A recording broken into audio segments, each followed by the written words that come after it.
Hello, everyone, and welcome to the DRMC April 2026 Gold Speed Tournament. My name is Savage Octagon. So excited to be here with you. They say that April showers bring May flowers, and the things that's going to be raining down today are a lot of pills. Before we get started with our speed, we've got 5 round 1 matches to come and all the round 2. I want to talk about some community events, and here to help me talk about that is Ook the Librarian. Ook, we got a lot of versus stuff going on, right? Yeah, tell me about it. We're this is day well, actually this is day 2 of 10 days of Dr. Mario pretty much. And yeah, it's going to be wild with everything we've got coming up. Right. So what we've got is we've got this going on, and we just finished the Chill Virus Buster League season, and congratulations to Snipe and Carmen who took the championships in that. And if you're interested in signing up for the next Virus Busters League season, you can do that up until the end of the month, and you can join the Weird season. It's in our Discord. And we've also got the monthly checkup versus checkup on Tuesday evening. And we've got something live for you next weekend. Yes, indeed. They will be at or the DRMC will be at the Midwest Gaming Festival Convention Expo. Classic Expo is the word. thing. Midwest Gaming Expo. I was going to get there eventually. One of those was going to sound right. In Milwaukee, Wisconsin, we will be. Yeah, that is always such an amazing matchup. There are a lot of great players in that area. We saw Rodzilla win it last year in Mm-hmm. a really tight matchup. And yeah, I can't wait to see what's going to be going on. Of course, we'll have our silver the day before here on the DRMC. So that's the Saturday and the Sunday. So if you thought this weekend was full, wait till next weekend. Yeah, we got a lot. And, don't let those mild Midwestern manners fool you. There are some killers in the center of the country there, and we're going to see them next weekend in Milwaukee. But we've got a speed tournament to do right now. So let's get on with our first match. We're going to have our 8-9 match, John Dat Flindo versus Solar Espeon. I like starting with the 8-9. What do you think, Gook? Oh yeah, I always happy to see an 8-9 match. The person who's the least happy to see it probably is our 9 seed John Dat Flindo, who, thanks to the drops in this month's tournament, ends up in this match yet again. I don't have the stats just directly in front of me for how many times he has played in the 8-9 match, but it is more than two. Let's put it that way. It Uh, is a number more than two, absolutely. And for those of you who haven't qualified before, the way that you qualify for one of our tournaments is you fire up your stream, you make an announcement, and you play for 30 minutes. And the bracket position is based on how many pills you clear. And Solar Espeon and John Dat Flindo were one virus apart. Pardon, I think I said pill. But so these two are closely matched. And so we couldn't be more excited to have them in the 8-9. And we have readies from both players. SP pulling a PB this month. Mm-hmm. Was in the silver bracket last month and jumps all the way to the 8 seed, which, I mean, that's just the way this game goes. So let's see that 3, 2, 1 pills in the chat. Beer, And beer. hero indeed. I gotta think this is gonna go all the way. SB has some crazy wins or crazy crowns that she has taken, and John Det Flindo, one of our stalwart players, and I really like the top of his board. SB's is a little floaty, Mm-hmm. but isn't the end of the world. I would say Yeah, there she were can some really make some great magic with combos to this. start. Yeah, yeah. And both of them had like a lot of combo opportunities in the beginning and, low drop combos. But now SB did become floaty, as you said. And yeah, we got a horizontal going. I'm really curious to see how the bottom of that board goes for SB. Flindo's is the path is a little bit clearer, and clearing off some reds at the top of that board is going to be key. So, where are those reds? Here they come. And now it's going to be oops, all reds for John Dat Flindo. These two so close together. Beautiful L there for SB. Yeah, I feel like you can't be too upset if you're Flendo with the pill set that he's gotten because it hasn't involved a lot of blue. Of course, as I say that, he's getting all the pain pills right now. Mm. And I think SB was holding out for another red blue, but decided to bail on that plan and now gets that red blue. So let's hope the blues come through for her. But Flindo is into level 7. Very nice, clever drop there. And this double blue, excellent for setting up a big T. There it goes, and into another vertical. Yeah, Flindo's spent a lot of time perfecting his versus play, and you can see that whenever a play like that shows up, even the first setup that he had on that board, as we see Espy get out at sub 2 minutes, even the first play that he had on that board with the Blues was setting up for just that double combo, that Hmm. T. He had nothing but that in mind whenever he saw that the Yeah, pill play, the virus placement. absolutely. Yeah, and wow, he just blazed through this. Such smart play, and Espy's making good work on her board. I think she was really holding out for certain things and throwing away pills in that end game. That it became a little bit tough in the end, but now just right back on track. Got some good horizontal opportunities, but Flindo out of 7 at a 235.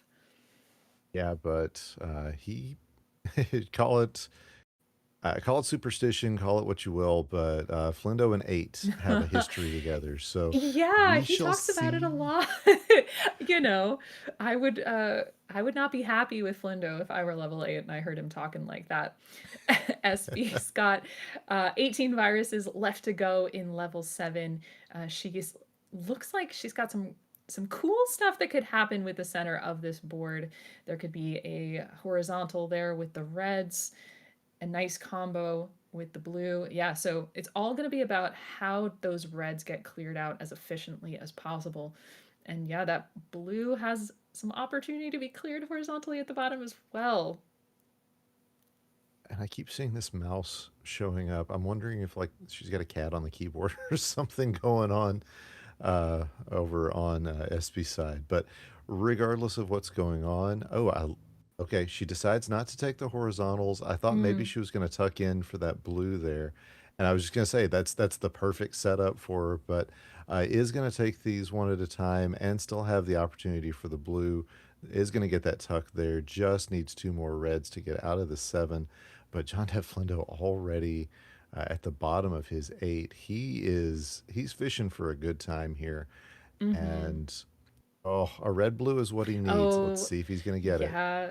That double red Oh, would have been perfect. good if he'd waited one more, but this is excellent. Just needs this one more blue. Ooh, I think that was a mistuck from, or not far enough of a shift there for SB at the top of the board, but cleans it up and now is free and clear, but with a lot of red on the top of this board. And Flindo already fixin', as he would say, to tear through this 9. And looks like he's going to be able to do that with a lot of flat moves, I think. Yeah, this is pretty standard 9. You don't, you see the opportunities for some interesting plays, but really the board isn't just demanding them. And Yeah. that's kind of what you want to see here. So, yep, there's that swim. I kept expecting him to do that with the last double yellow that he got, but Flindo sets everything up down at the bottom of his board. Now the next yellow blue is going to be a fat log. Here it comes. There we Gets that go. knocked out of the way. Now he's got no more use for yellow, but uh, it's not really going to cause too much of an issue for him as he is planning this end game. And you got to wonder if there might be another fat log in the works.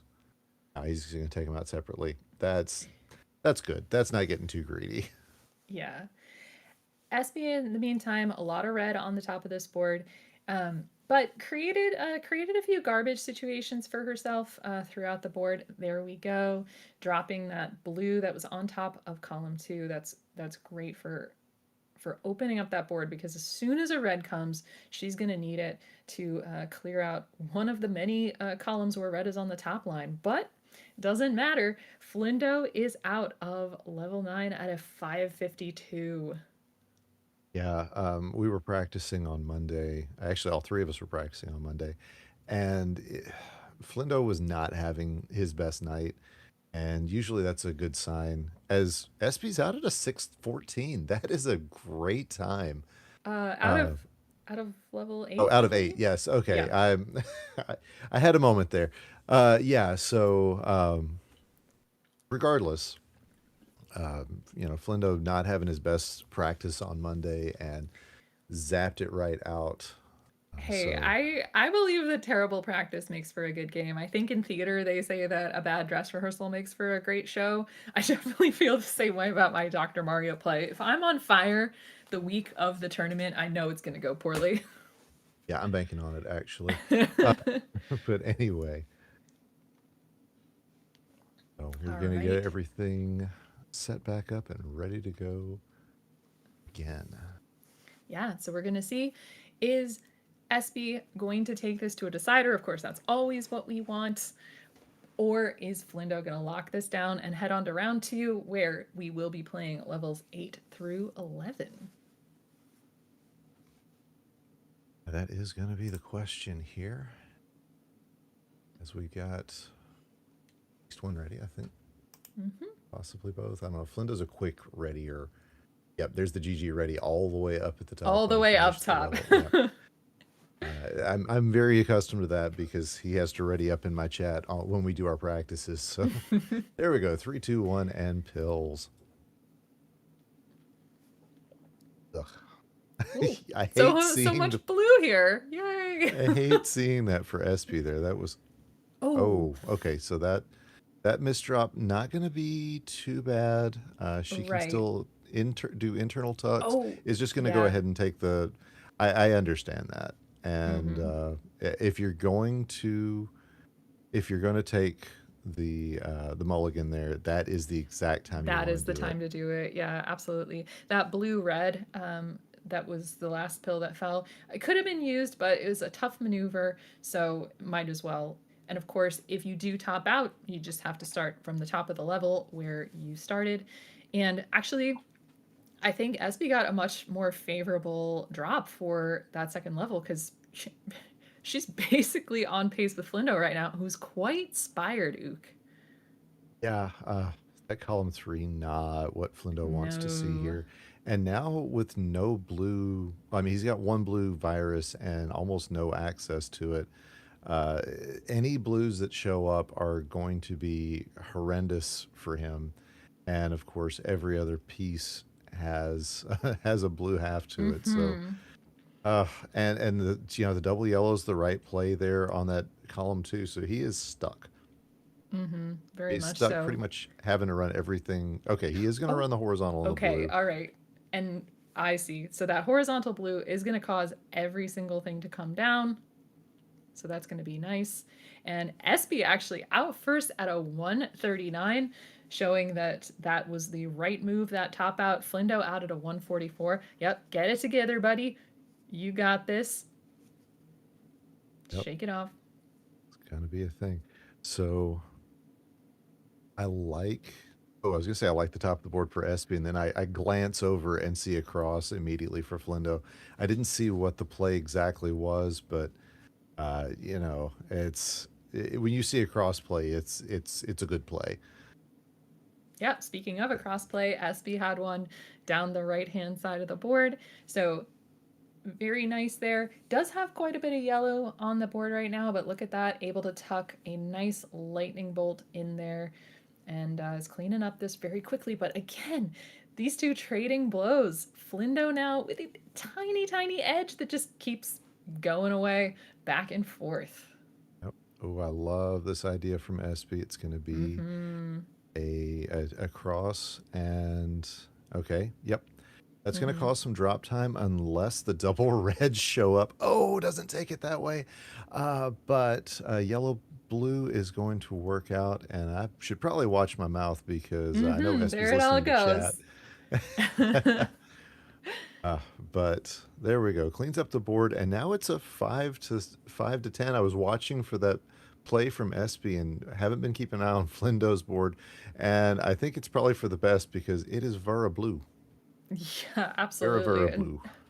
and so SB out of 7 first as well, and Flindo is just waiting on the blues. He cannot undertuck that blue in column 7 without causing a lot of garbage drops, so he's wise to not do that. And so maybe he's going to be going. Oh, he Oh, was going to go not for with a a one. horizontal there with that blue and then forgot about that garbage. So there he goes. He gets the T and he's going to be out in 1. But SB already down to 24 viruses in level 8. Yeah, that was a tough 7 for Flindo. Maybe, just maybe, we'll take some of the pressure off of level 8 to make him happy. Level 8 generally doesn't like having that kind of pressure put on itself for him, so we're personifying individual levels now. I'm not sure if this is insanity or what. And I mean, SB's just tearing through this level 8, has got a horizontal setup for the reds should she choose to take it. And there she Yep, goes. She there it gets is. it. Yep. And 1 right down below as well. And Oh, yep. okay. Oh, I Yep, thought she was going to stack that the I red did on too. top of the blue. That would have made a really nice cross there, but that's okay. She's in a really good position. Flindo with 18 viruses left needs to really clean off the reds on top of that board in order to keep everything moving. Yep, and okay, so there's SP's got a plan now. And Mm-hmm. that's just going to need 2 reds. And there's a double red out of the Mm-hmm. 455. We are looking at a really good pace for SB, who really needed to get a palate cleanser after that first game. So, Mm-hmm. and again, a reminder: she took a top out on the Mm-hmm. first level of this, and has not looked back. Oof, beautiful move there from Flindo, really clearing out the entire right hand side of the board with 1, and then a nice short stack and undertuck, and just needs 1 more yellow, and he gets it. He is out of 8 at a 530, but he is 15 viruses behind SB, which is doable, but not necessarily that likely. Although I don't know if that red blue in the center of the board was intentional, but she's already cleaning it up there and making moves. The end of that board going to be tough for her, so she's got to make sure she's as efficient as possible to clean out that garbage, but she's still in the lead by about 13. Yeah, at this point, the refrain is going to be just holding your composure, making sure that you're taking your time and doing, making the best plays you can. That is a tough place to be, Mm-hmm. but so far SB pulling this off, still has a 6 virus lead, and is very close to getting all this garbage knocked out of the way. A couple of double blues there, hasn't used them for that, and honestly, it's not been an issue. In fact, I see some options. Oh, SB could be making a play. Okay, doesn't make the drop combo, and that's probably for the best. But it is now 8 to 9. Flindo roaring back. Oh my goodness. He's got it close. SB's gonna be down to 6. Flindo down to 6 as well. Oh, Savage, this is close. Oh my gosh, this drop for Flindo is gonna take a little while if he goes for this horizontal. So it's still SB's. If the pills come down, these double reds gonna be great for her. Oh my gosh, Okay, it's it's just down to 2 a couple blues, blues. and Oh it's my gonna be a tie. gosh. It's gonna be a tie. Oh It is a tie. my gosh. Wow. Wow. As long as everything started at the same time. I mean, that was the same virus, it was the same pills. That was 100% exactly a tie. We're gonna let Dave get one more look at it, but I don't think it's ever been clearer than that was a straight up tie. And yes, Yeah. SB, you are 100% allowed to do what you did. Yes. If because certainly if it happened by accident, we would have let you continue and Yes. start over at the top of the level. And so it is okay to do it on purpose. We know you're not seed hunting or anything like that. Wow. So between all of that, everything that had to happen, all the decisions, the top out, the epic comeback from Flindo, it's just that's why this game I mean, that's why this game is so addicting, honestly. Like anything can happen. Yes. Yes. And man, I we've joked. People have asked about like race time and things like that, and getting things synced. We these runs last 5 6 minutes, and SB is asking in the chat. You have the opportunity to either go to menu or stay where you are. So it's really up to you. I chose to stay where I was during my last tie break, Hmm. and Flindo's already gone to menu, so it's really up to you guys. But Hmm. yeah, it's Yeah, so they are going to oh, go to a level 10. Flindo says, "Ain't no way I'm staying on that seat." Yep, that's fine. Just a random roll of the dice now. And right. yeah, so they just got one level to make it work, one level to rule them all. We've got it ready from Flindo. Once we've got it ready from SB, then we will be ready to go. So, for those who've not seen a tiebreaker here, the rules are very simple. It's the next level. Any top out is an automatic win for the opponent, and that's it. That's all she wrote. And we got our 3, 2, 1 and pills. Right.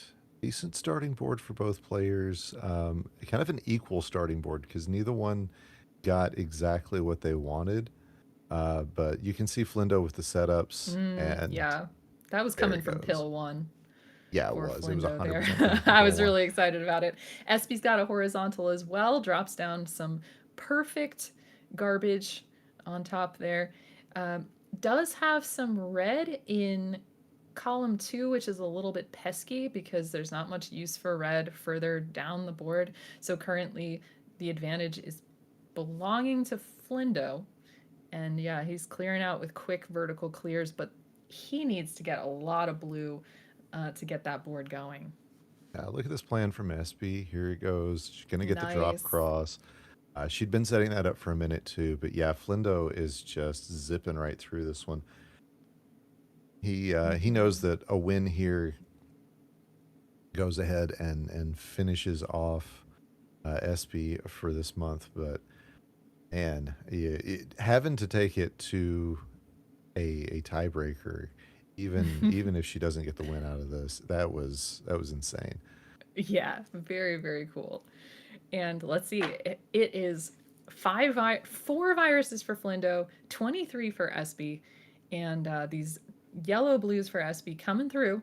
It's a little too late, I think, there, but the yellow, great. Yeah, that left hand side pretty locked up for her beautiful horizontal from Flindo. He just needs one more red and he'll get the horizontal out of level 10 at a 147. Very nicely done, and he is going to take game 2 and the match. GG's to SB really pulled a good one out there. GG's to Flindo, who had to had to keep his nerves through Mm-hmm. 2 whole levels and a tiebreaker just to get to this point. That is tough. But SB, welcome to the tiebreaker club. Savage is the president. I believe you're the only person who's ever done a double tiebreaker. Well, you and whoever you were playing. Was it Packy? I don't uh, remember. I don't think it was me. I feel like it was Swong and Frank, maybe. There we But go. I See, I definitely, don't. My I memory. have had more than my share Yeah, of right. ties. I just, I, I gotta bring the drama, I guess. But yeah, GG's to both players. We are going to be moving along to our next match, which is Adelito versus Ramsey Fox, as SB finishes off at a 248. So GG's to SB. And of course, congratulations to Flindo. Moving on to round 2. And we are moving on in just a few minutes. So stick around. This is the DRMC.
Hello, everyone, and welcome back to the DRMC 2026 April Gold Speed Monthly, where we're moving along with round one. We've got our number 5 seed Adelito versus our number 12 seed Ramsey Fox. And here to help me call that is someone who's already punched his ticket into round two, Packy619. Packy, what do you think about this match? It's going to be interesting. Ramsey Fox has a little bit of a tendency when he gets outmatched in these when it looks like he's on paper he's outmatched in these round one matchups with guys like Adelito. Sometimes he starts punching above his weight class and surprising people. So we'll see what he can do. Yeah, he's definitely a scrapper, you know. So it's very exciting. We have Adelito doing some last second maneuvering, and yeah, this is gonna be fun. And of course, you know, we know that Adelito has a nearly spotless record in terms of wins in the bracket recently, and that's always a thrill to watch. But I just really like to see lots of different players coming up against him. Yep. Ramsey doing a wax on, viruses off, getting ready to go. Mm-hmm. And they're both ready.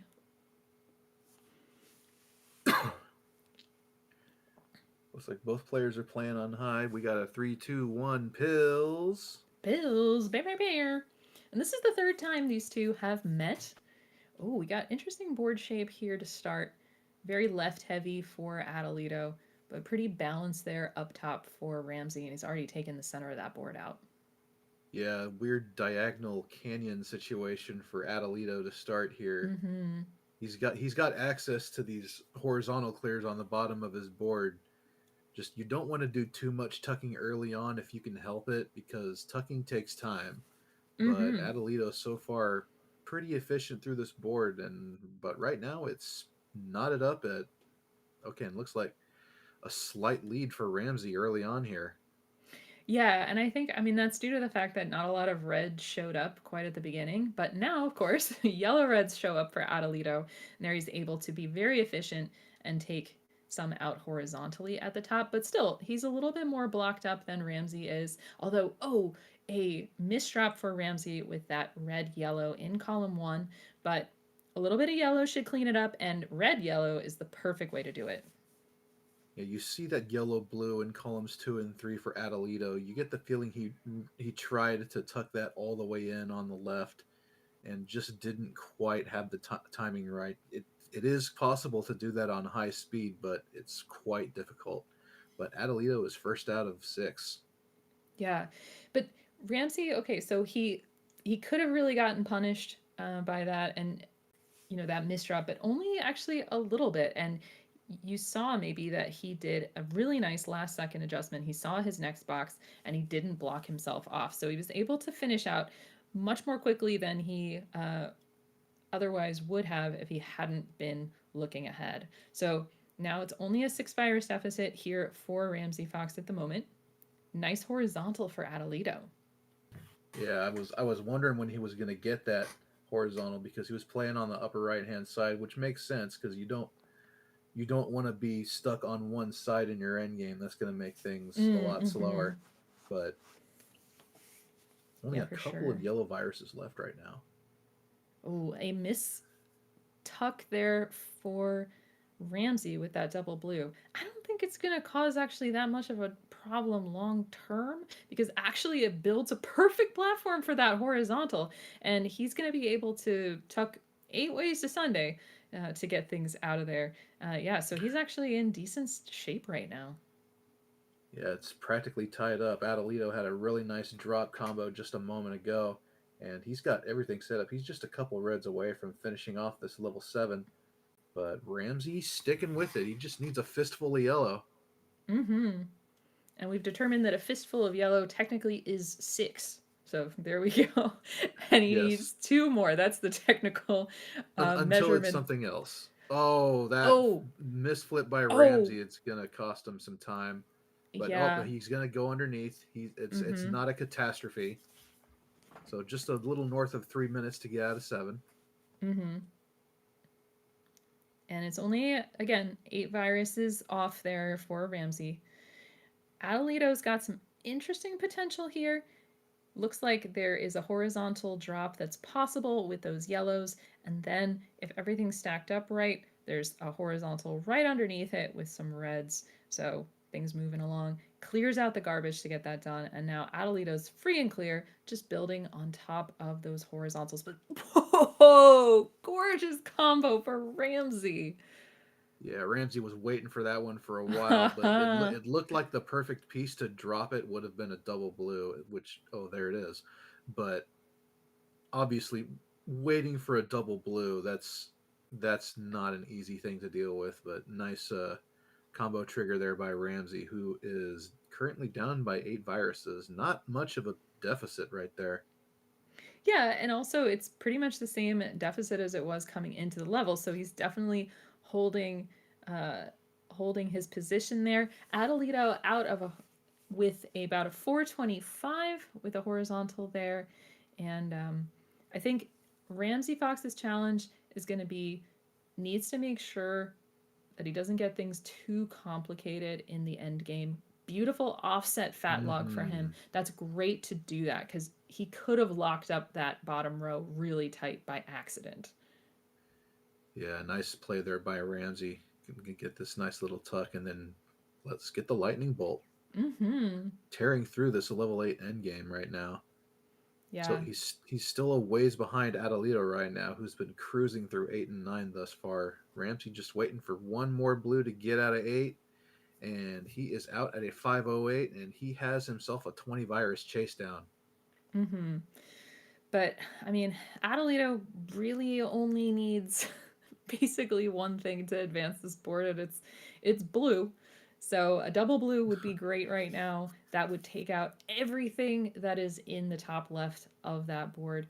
He does have the time to hold out for it though, because he's got plenty of opportunities to move around the board. An offset fat log for Adelito, and so really he's just going to wait as long as he possibly can. One more red is going to clear off all the reds on the board, and of course, then the double blue shows up. Oh, and then the cross clear. That's perfect. Yeah, okay. All right. The only thing that's keeping him from a sub 6 is RNG, and there it is. Cooperated in the end. And Ramsey Fox with 15 viruses left managed to gain a little bit of ground, but it's going to deal with a lot of red at the bottom of that board. So GG's to Adelito on game 1. I was really liking Ramsey's setups for level 9. It was really, really clean. Unfortunately, it was not enough to overcome a 20 virus deficit, but valiant effort nonetheless. Yeah, this is a strong time here from Ramsey. So this is just under his average for level 6 through 9. So that's an improvement. And just like you said, I mean, like really that beginning, there were a couple of misflips, but really smooth moves from Ramsey. I'm impressed. Yep. We're not done yet, though. We're gearing up for game 2 and just waiting for ratings from our players. Mm-hmm. Probably recuperating a little, get a little drinky drink. Mm-hmm. We've got our ratings. Ramsey says in the chat, Adelito with a sub 6, shocker. Absolutely. And we've got our 3, 2, 1, and pills. Some horizontal opportunities for Adelito early here.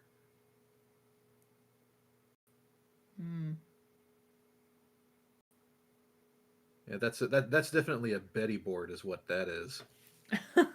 What makes you say that? You know why. Well, there's still that horizontal opportunity on the top. I really feel like Adelito is holding out for it. Yep, that double yellow, and there it goes. And yeah, he was waiting on that double. Oh, I don't know about that yellow red drop there. That I is, think he meant to move that over just a little bit. Yeah, I do not think that's what he wanted to do. That's giving Ramsey the opportunity to move forward quickly. Now he's a little bit spired in the center of that board, but the red yellow could take care of that. Looks like he's got 2 horizontal thoughts at the moment. That could be a little bit slow, but the double yellow, great for him. Oh, he didn't take it to clear off the top. I'm surprised. That would have been a 0 drop guarantee. But these two Yeah, so close together, and I was Adelito has his last pill.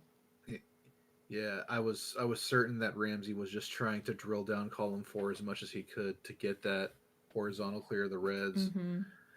And this is an interesting level 7 to start with. Not a whole lot of red access for Ramsey early on here, but quick double no drop clear.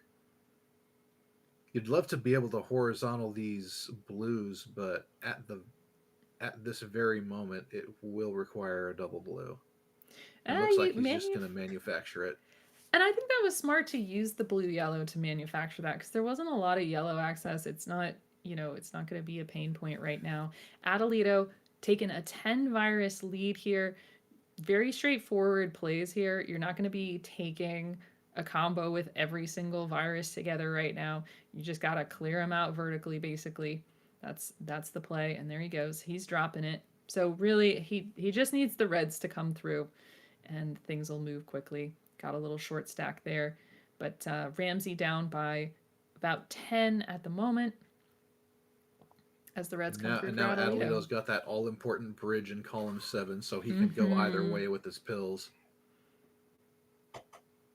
Interesting level 8 for Adelito right here. A lot of double clear opportunities. Let's see which ones he manages to get.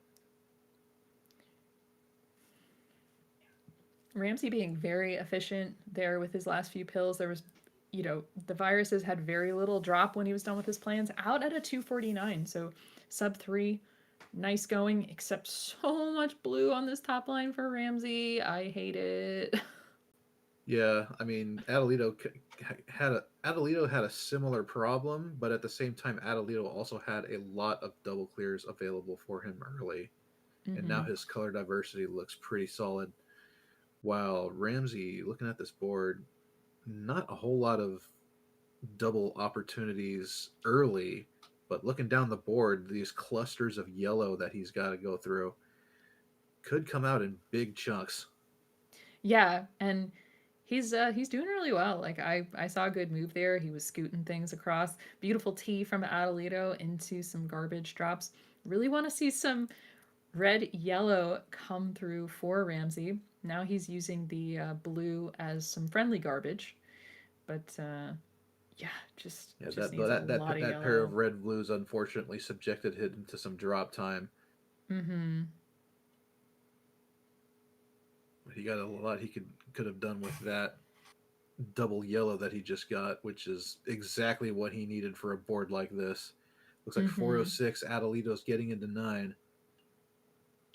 That is probably cruising to be another sub 6 time for Adelito. Ramsey has the horizontal with the yellow there.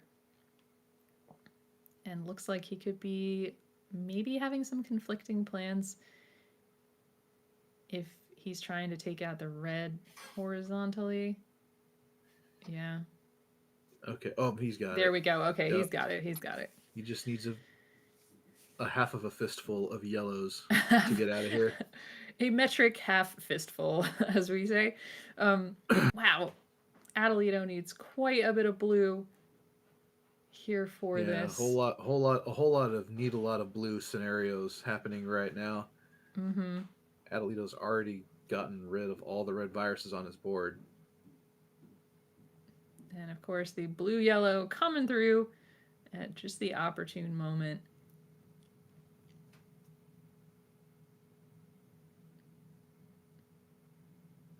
Good low drop combos for Ramsey though at the top of this level 9. Yeah, there's a nice handful of double clears for him here. But Adelito's out in 523. Jeez. Oh boy.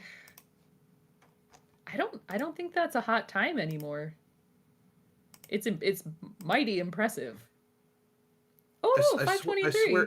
I swear That's a every 12. single round one matchup at this point has seen a sub 530. Oh So yeah. Well, 523 is now tied for the 12th fastest time with Frank and John Nash. So, in order to be bumped out of the hot times, you need like a 528. That's the slowest of the hot times.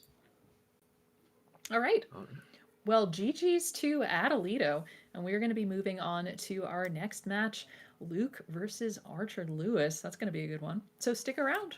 We'll be back in a few. This is the DRMC.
Hello again, everybody, and welcome back to the April 2026 edition of the Dr. Mario's DRMC Speed Gold Bracket. And we've got the pie matchup for you, the 3 and the 14. We've got Luke versus Archer. And calling this with me is Sergeant Saros. How's it going, Sarge? I'll be honest, it took me a moment to get the pie reference, and I feel very ashamed of that. Well, you'll Beyond get that, it next time. yeah, beyond that, I'm doing pretty good. We got a great matchup. This is the first time these two will be facing each other, though. Both of them have won the silver multiple times, so it'll be interesting to see how they fare against everyone here in the gold bracket. Yeah. Looking at both of these players' history, both of these players have made semifinal appearances this year. Pardon me. That, that's actually pretty darn impressive. Like, especially when you consider, you know how good some of the people who usually make it to the finals are. The fact of getting that close, it says it's only a matter of time before one of these two actually wins the tournament. All right, and we're off. Looking at Luke's board, you see a pair of horizontal opportunities, and you saw he got the double yellow in. It looks like a bit of a capture card issue, but let's see how he deals with that. Meanwhile, looking at Archer's board, this looks like very neat and tidy. Just if you get the right pills, this board is going to go in a hurry. That's something you can't say every day. You get a double blue and you manage to take 4 pills off at once. That's everyone's dream when that happens. Yes. Then she's also got what looks like a handful of horizontal double opportunities as well. She's going to get the drop on that one. And yep, looks like she sniffed it out, knows exactly what she's going to do. Yeah, she's just making quick work of this here. Double yellow, perfect. Double red, also perfect. Another double red would allow her to very quickly get through this, but she'll just have to do another. There's yellow, there's the red. She is out at about a 111 as we get into a level 7 here. I rather like this board. I would like a little bit more red at the bottom, but it's pretty good, all things considered, if you ignore the minor staircase of the blues, but you can see they're mostly in pairs, which should make them easy to take off pack. It looks like Luke just got out at about 131. Looks like we got him back. Yep, and he's And got that. There's like no pills at all on row 4, just one, no virus giving row 4, one on row 2. That is a very strange. Have you ever seen one like this, Pack? I have seen plenty of boards like it. They come up every once in a while on levels 6 through 9 because the game basically has a maximum height for viruses on any particular level, and sometimes it just gives you a layer on top, a layer on the bottom, and nothing in between. Luke's doing a Yeah, nice job of handling it so far, but right now it's Archer in command with a 7 virus lead. yeah.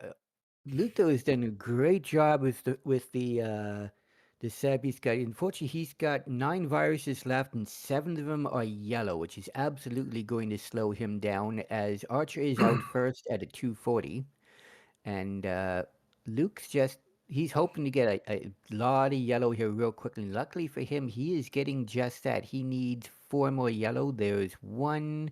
There's a Oh, a double double. perfect, another double. Beautiful. That's Out at a 257.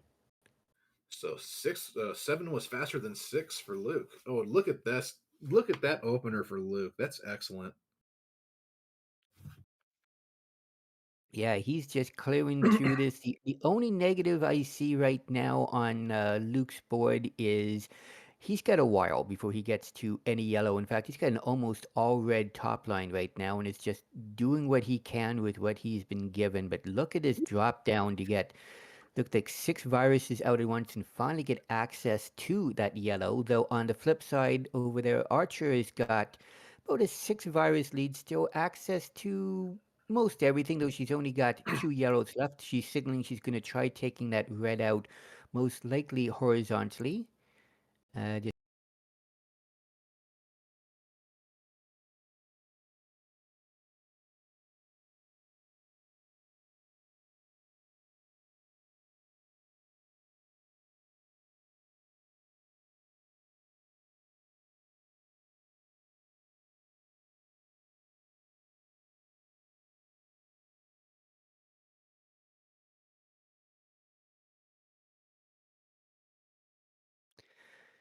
And absolutely beautiful job here by Archie Lewis, who's got two viruses left. He's done an amazing job here. Got one more blue. He needs to be out at. Oh, looks he'll be if he ever gets his last blue. There it is, 432, but it's 433. given Luke the opportunity to take the lead here. Yeah, it looks like level 8. Well, this it's the curse of level 8 striking again. Yeah, and it's not a great board for Luke. Not much access to it. He's got so much yellow in the middle, but thankfully it's all in pairs. It can be taken either vertically or horizontally, which make that very, very easy. Over on Archer's side, he's got a pretty decent board, though the bottom three rows are almost all blue, which means that his end game is going to be pretty bad. Yeah, I Unless mean, he's had a pretty tough 9 to work with to, to start because he hasn't been getting the right pills. So he's been having to make up some creative solutions as to the problems of level 9. It's only a half a dozen virus deficit right now, though. He's doing a pretty nice job hanging in there. Yeah, he's done pretty good to keep himself in this one. It's going to be very difficult at the end, though, with all those blues at the bottom. Though that double blue Nice. makes it for beautiful tea, and that got rid of almost all the problem bomb just like that. Suddenly, Archer has the lead. Oh man, Archer, he's just sprinting back in front after a spectacular sequence on 9. Yeah, and all he needs now is that double red is perfect. He'll just need one more, and he should be out first at a 609. Luke is already past that, but 614. Great time, just not enough in this particular one. Archer takes the first one. Very nicely done by Archer. He really barreled through that end game to 9 after falling behind on 8 and having a rough start to 9. Very nice work. Absolutely, and both these games will get reset. And I got a question for you, Pat, because you've played in a few of these. Yeah. Uh, which matches do you find is always the harder one when you lose? When you lose just by 2 or 3 seconds, or when you see that your opponent has beaten you by like half a minute or more? Well, I would say like for competitors in general, it always hurts to lose by a little bit, but when you lose by a little bit, it's exciting for everybody else, right? So if I just get completely wiped out in a game by like a 30 seconds to a minute, it just leaves a bad taste in my mouth. Yeah, I just thought we'd get the opinion from someone who's been through a few of these. We've got our 3, 2, 1 pills, got a second one going here, and both these have got fairly floaty boards and more or less in the same pattern, really, if you look at it, Pack. Yeah, there's a lack of access to yellow viruses on both of these boards, and they're both super floaty with not a lot to work with in the middle. So right now the question is who's going to handle this better? Right now, it's looking like both of them doing pretty well. Luke's got a lot of blue at the top that, thankfully, due to how they're positioned, shouldn't be too difficult to get most of them out of the way, especially with that double blue that he just got. A red blue would really help him out on column 8, and there it is. I Right. don't think Archer meant to do that on column 8. That is going to create a whole new issue altogether. How is he going to tackle that column 8 now? It looks like the most logical thing to do would be to just go underneath after you finish clearing out column 7. And it looks like now he's finally going to build up to that horizontal for the blues that he's been waiting on. But Luke is already out and well into level 7. Nice drop T there by Archer, and he's nice and set up. Now he can start attacking column 8 in earnest.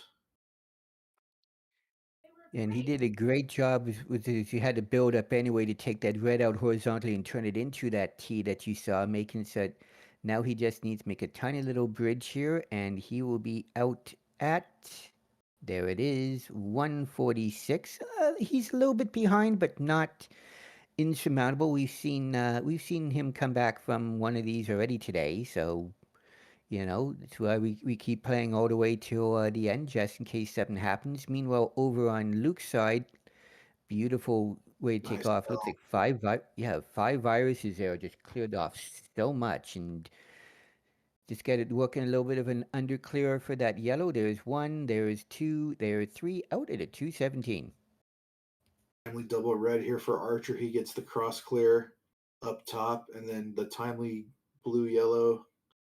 Just quick and efficient right now on this level 7 so far.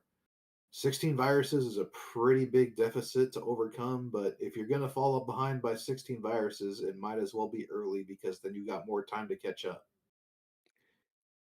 Exactly, and just unfortunately, due to the pills that he got, it made it very difficult for Archer to focus heavily on the left side of his board. This is going to slow him down a little bit. I'm kind of surprised he didn't use that red blue on column one to help him build that down a little bit faster, but just needs one more yellow, one more blue, and he will be out. Meanwhile, over on Luke's side, he's already near the bottom of his board pack. He's just been clearing through this one quickly. Yeah, Luke has a fistful of horizontal red opportunities right here. Let's see how he tackles this one. Oh, I love this drop horizontal combo right here. Luke is just tearing this board apart right now. I feel so bad for Archer because he just needed that one last pill, and it took him nearly 20 seconds to get through it, and just ate up so much time that he's now 27 viruses back going into level 9. This one might be a little bit 348 Luke. insurmountable, but sorry, what was that? 348 for Luke coming out of level 8. That is phenomenal. Sniffing, he's got to be sniffing a sub 6 for sure by now. We saw a whole bunch of sub sixes yesterday. We saw, I think, four different people yesterday got times in the between 520 and 530. And the way that Luke's playing this one, he may be trying to join them. Yeah, if he gets the right pills and gets the right RNG, he's gonna do it. He's starting to set up for the L clear on the right hand side of his board, and let's see when he decides to go ahead and take it. Gets the drop clear. Got a bit of a bracket situation. He's gonna solve that really quickly, and looks like a brief double red rush here. Go ahead and just take the drop time there. Meanwhile, over on Archer Lewis's side, he's just trying to get down to these pills at the bottom of the board here. He's going to have to take those blues out horizontally to get access to the red. Just needs two more blue, and he will be out. There is one. There's the other out at a 506. Luke with 12 viruses left. Doesn't quite look like he's going to have a sub 530 here, but he could still easily have a sub 6 with the speed he's going at here, Pack. Yeah, RNG's was being a bit unkind to him. He was waiting for blues and not getting it, and he is about to pass the 530 mark, so he's unfortunately not going to be able to pull that one off. But still, this is going to be a phenomenal time as soon as this race is actually over. Nice sniffing out the horizontal drop clear there. Just one red away from victory, and he's going to be out at a 546. And Archer is already past that. So we'll be going to a game 3 here in just a moment. Here we're going to see how he manages to finish off the rest of this level. He looks like he is just going to top out. You confused me for a moment, Pack, when you mentioned that a player is having trouble finding blues. I mean, that doesn't happen in this game. Of course, never. Never, ever, ever, ever, ever. Except for when it does, which is all the time.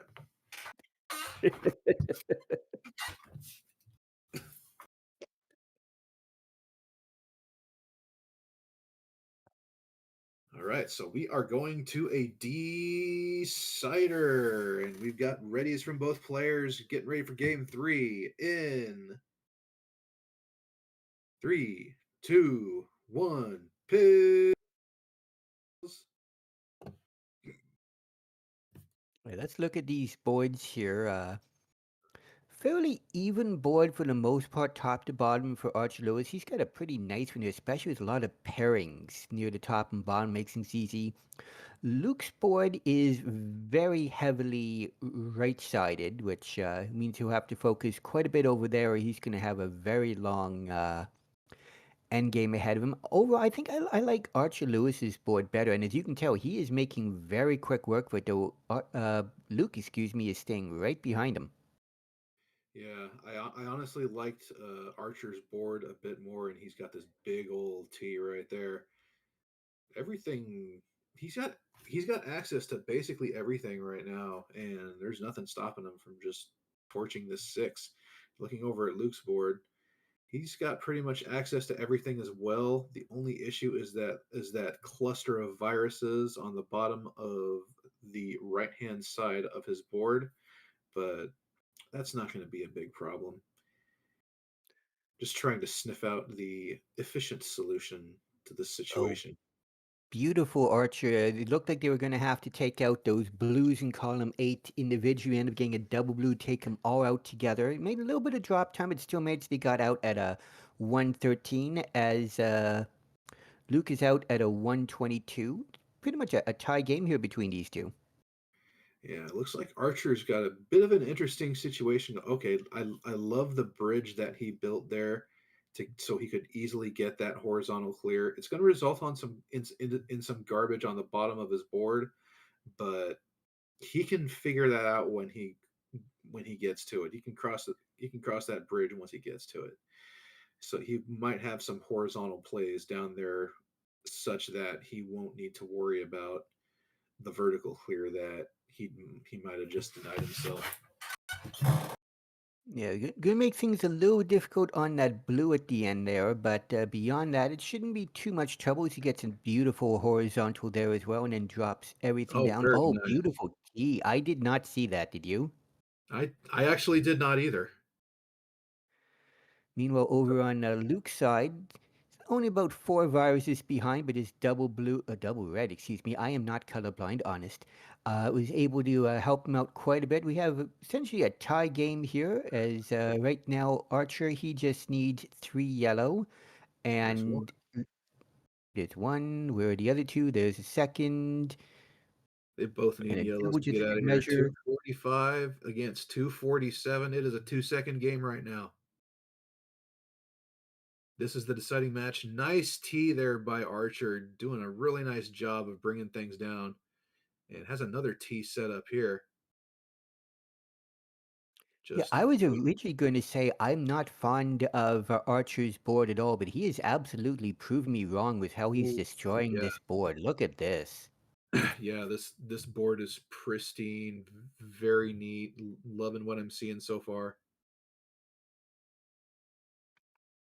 And it's given him the opportunity to take a huge lead right now over Luke, who's I think he placed 7 wrong in column 5 and took him a little bit to clean up, but he's doing what he can. But it's a very like those reds are all over the place. It's not going to be easy to take large groups of those out at once. Everything is coming up Millhouse for Archer right now. Every pill is going right where it needs to be, and there's just a couple of viruses left before he finishes torching this level 8. Yep, out at a full 401 is 1. fantastic coming out of 8. Yeah, and he's got a 30 nice board to start with, dude. Very balanced all the way top to bottom.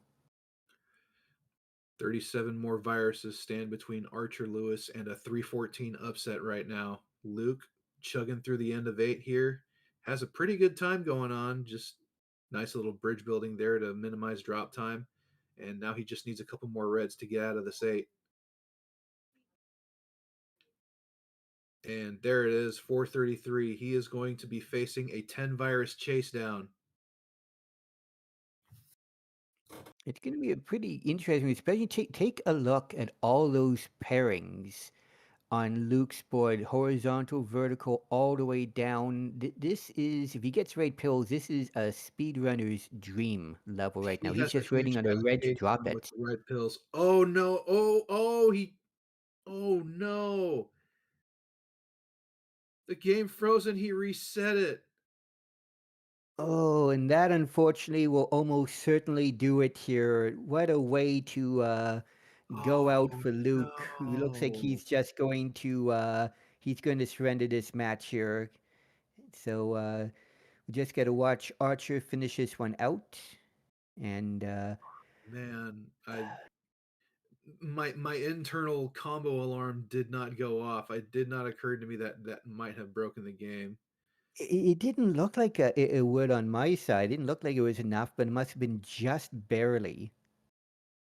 Yeah, that's really unfortunate for Luke. But right now, Archer just chugging along. He's gonna finish this one out. There are 8 more viruses on that board before he moves on to round 2. Luke is probably just trying to relax a little. But man, that is really unfortunate. Nice drop combo here from Archer. Beautiful Decides double to hit. yellow to help get that sweet tea near the end. Gonna finish off here with one more blue out at a 623. So it is Archer who will be moving on to round 2. GG's to both these competitors. We'll be seeing Archer. He will be facing off in the second round, but we are not done here. We got more matches coming up, so don't go anywhere. You are watching the DRMC.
And welcome back, everyone, to the 2026 April Gold Speed Bracket. My name is Sarge, and we got an amazing matchup coming up here. We're going to have Knucklebuster versus Don Venier. Yes, I actually said his name right for once. It can happen. And joining me for this match, we are going to have Gridley. Gridley, what can you tell me about these two competitors? Well, first off, I can tell you, you make me smile, Sarge. I can tell you that Knucklebuster was our March 24 silver runner up. And I don't think most of us need to know anything about Don. He's a 3-time champ. He was number 1 seed recently. But what I will tell you is this is the first time that these two competitors have faced off. So, what do you think about that, Sarge? I think we're seeing a few of those this month. We're seeing first meetings, which is always very exciting because you get to see, yeah, it gets nice and you get to see the immortal rivals, like the Ibar Flindo rivalry that seems to happen almost every month. But you get to see these new things. It changes everything up because now you have no idea how the match is going to end, and I'm really looking forward to this one. I'm very much looking forward to this one. I think Knucklebuster is, going to be a good underdog battle for Don. So let's see it happen. We've already seen one I think underdog I think we've win a got match pills today. coming in. We got our 3, 2, 1 pills, and here we go. And not much in the way of yellow on Knucklebuster's side. Most of it in the middle of his board, while Don Video's got a much more even board, though a little yellow heavy at the top, Gridley. Gonna use it very very swiftly though. Pills are coming his way. Lots of good ways. He's gonna leave that yellow up top. Obviously, save the drop time. Well, he's gonna take it there. Okay. He's got a good opportunity with yellow-red because look at this. Oh, yeah, Look, into a drop vertical by Don Veneer. Just everything's so fluid and smooth. Well, Knucklebuster is it looks like he's building up for a very interesting play here. Oh, after what we saw last game, that made me a little bit nervous, but that one did not crash the game, thankfully. yes, thankfully. Oh my gosh, wasn't that a tragedy? The Yeah, Knucklebuster is making best use of what he can do. Doing a great job here, though. Don Veneer is going to need one more yellow, and he'll be out as that drops in. Out at a 118. Beautiful time going in the first level through. I'm not really sure what to think of Don Veneer's board. A lot of pairing opportunities, but it's a lot of the same color in the same area. Yeah, I think he'll be able to manage these reds, bring that yellow down, yellow stacks on the right. I think this will be a fairly easy cleanup, providing the doctor gives us what he needs. That's a tough ask. Yeah, always. Meanwhile, Knucklebuster just needs one more red. He'll be out here at a 158. Don, meanwhile, has just absolutely destroyed this board. Beautiful T there. He's got mostly reds left. In fact, he's got just one yellow. So he's going to be hoping for a red rush to get through this pretty quickly here. Though at the same time, that's what Knucklebuster needs. He's got a lot of red up at the top of that board. Well, and that's what Knucklebuster needed at the end of the last board. It was all a red demand. So maybe this is a specific pill set. We'll see what we have coming. Dawn though, 234 out there. That's really good. He is seeing it. Yeah, this is exactly what you would expect from the number 2 seed, just breezing through these levels here and, just doing very little in the way of drop time, making predictions on, not predictions, but I guess predictions on how he's hoping for the next pill, getting everything 3 or 4 combos ahead of time here. He is just seeing this board beautifully. Oh wow, that was a nice under clear L from Knucklebuster. I love the view of that. Not too far behind, but Don just is making it hard to keep up. His pace is so good. I'm very amazed with this play.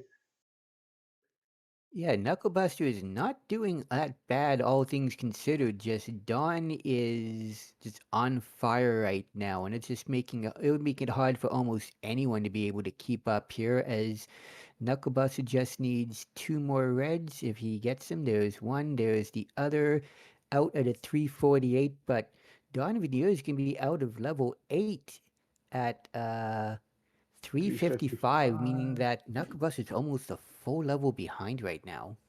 And Don, for those astute viewers, Don did not wait for the double yellow, and it paid off because it never showed up, and he got it cleared before. I'd have been one of those people who would have been sitting there waiting for the double yellow. I've done that more than once. Like, oh man, can I link these all 6 of these up or 7? And he just cleared, go. Yeah, Don is he's feeling it right now. I hope he doesn't burn all of his stamina. Yeah, we were talking earlier about some of the amazing times we have seen this month, and this is absolutely looking like it might be one of them if this keeps up here. This is a blistering fast time by Don Veneer, who's getting a beautiful double yellow rush. It ends at the exact moment he needed it to. Down to just 11 to 10 viruses left here, and the only unfortunate thing is that it's mostly blue. Yeah, and Knucklebuster, his moves are so quick and snappy. It's like the only reason Dawn is so much further ahead is because it's Dawn. This is like good play on both sides of the board. It really has been, as Don right now is just looks like he's probably going to take that red out horizontally here, and just needs one red, one blue. Of course, he gets them together and has to choose. His next box has a red. He is out at a 540. Wow, another sub 6. Holy moly. Knucklebuster here will probably finish off this level, and then nope, it looks like he is going to. Rickroll.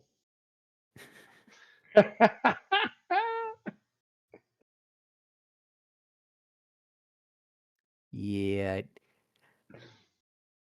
Can you get everything reset for the next level here?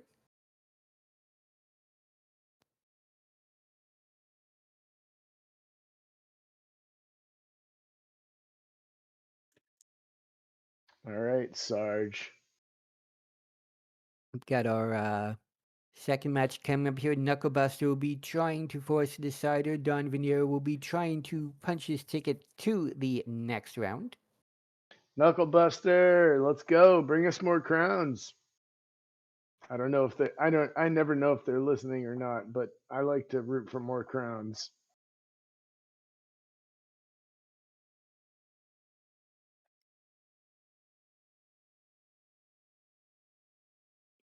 Yep, just waiting on our countdown. Here it is. We got our 3, we got our 2, we got our 1, and we even got our pills, which is good because if we didn't have that at the end, that would make this very difficult to start.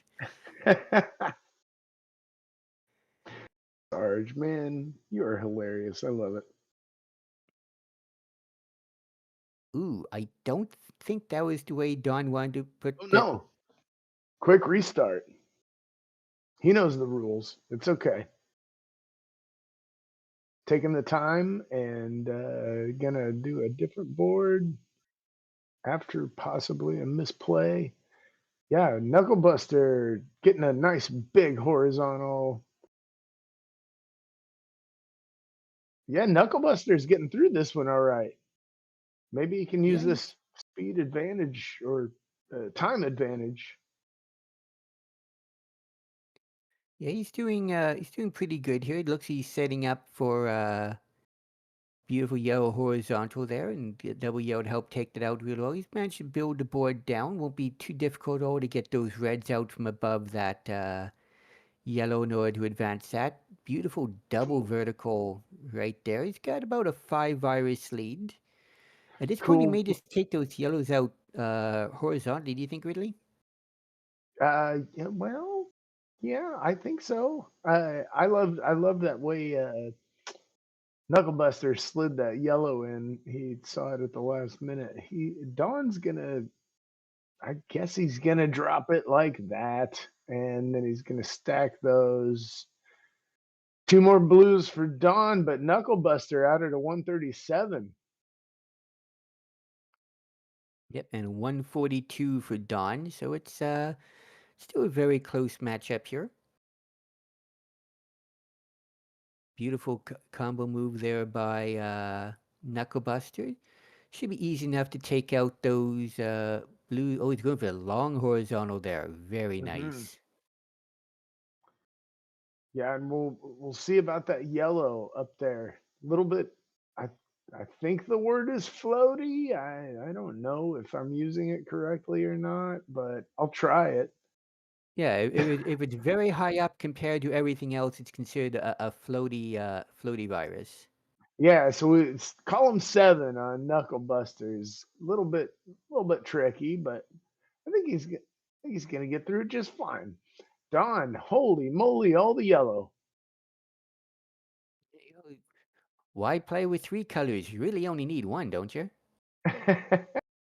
This he's only got the one red, so he's gonna use all of his blues as efficiently as possible. Looks like Knucklebuster is going to try taking out those reds horizontally here when he gets the next one. And now drop everything down to get the blue. Also get rid of the Oh, blue in column nice. 3. Take that out as well. Absolutely Oh, beautiful play. and good use of the yellow, that blue yellow. He put the yellow there for a reason. That was very good. He's going to drop in 319. Okay, this is very close.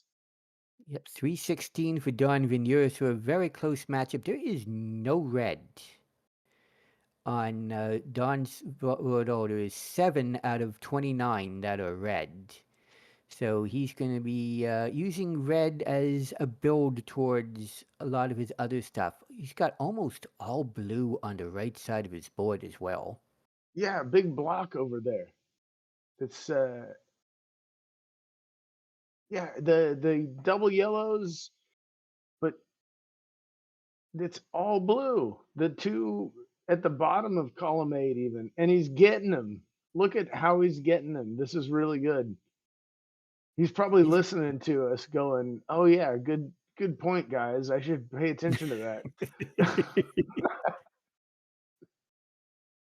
yeah, he made what looked like could have potentially been a trouble area gone very quickly. Nice diagonal fat log is what I'm going to call it there by Knucklebuster, who's doing a very good job clearing everything out. He did drop that yellow on top of the red in column 2, but the way he's getting pills would be very easy for him to clear it out. In fact, he just did.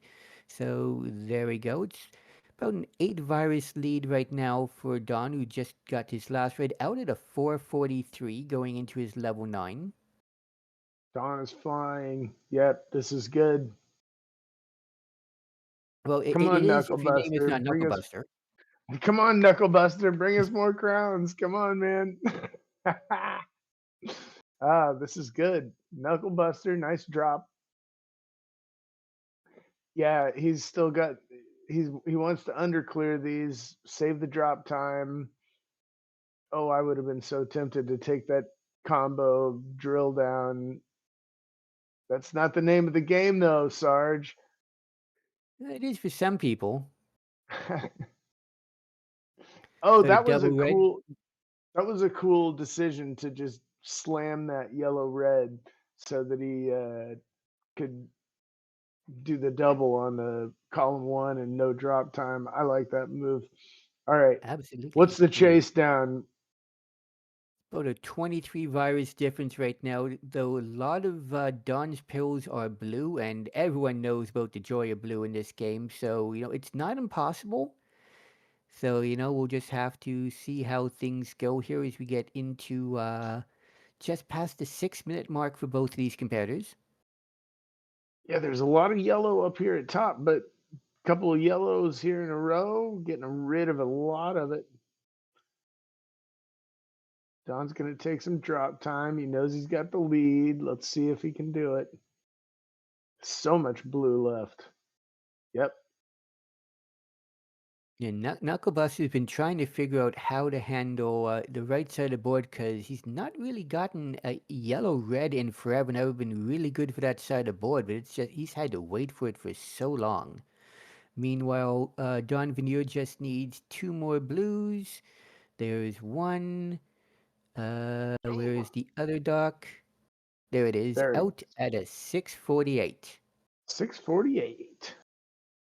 Even with the restart, Don, that's a good recovery, man. That's really cool.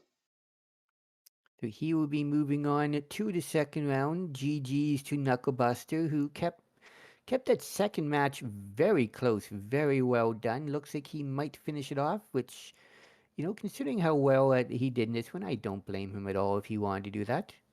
Of course, I wouldn't blame him at all either. Sarge, I believe we'll be seeing everybody here in just a few for the next match. Yep, I believe this was the last of the first round matchups here, and then we'll be coming up with the second round no, we got one more. No, it is. Yeah, I the was next round gonna is coming say, up in just a couple minutes. Yeah. I believe we're gonna have. Oh no, you know what, Sarge? It is the last first round. We had the Yep. one before that wasn't able to be played. It was gonna be the last match. So yes, you are correct.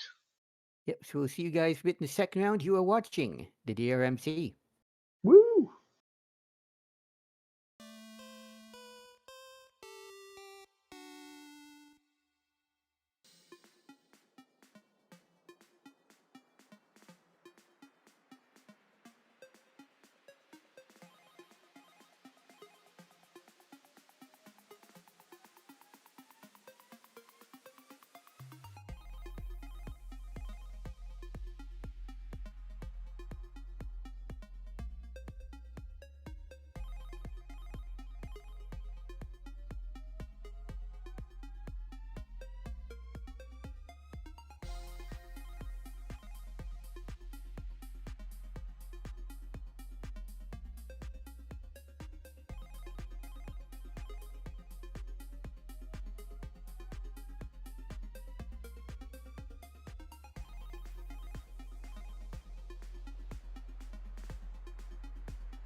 Hello, everybody, and welcome back to the April 2026 Gold Speed Bracket. I am Ramsey, and I am here with Ook the Librarian, and we have the first match of round two coming up. It's our number one seed Influx and our number 9 seed John Dat Flindo.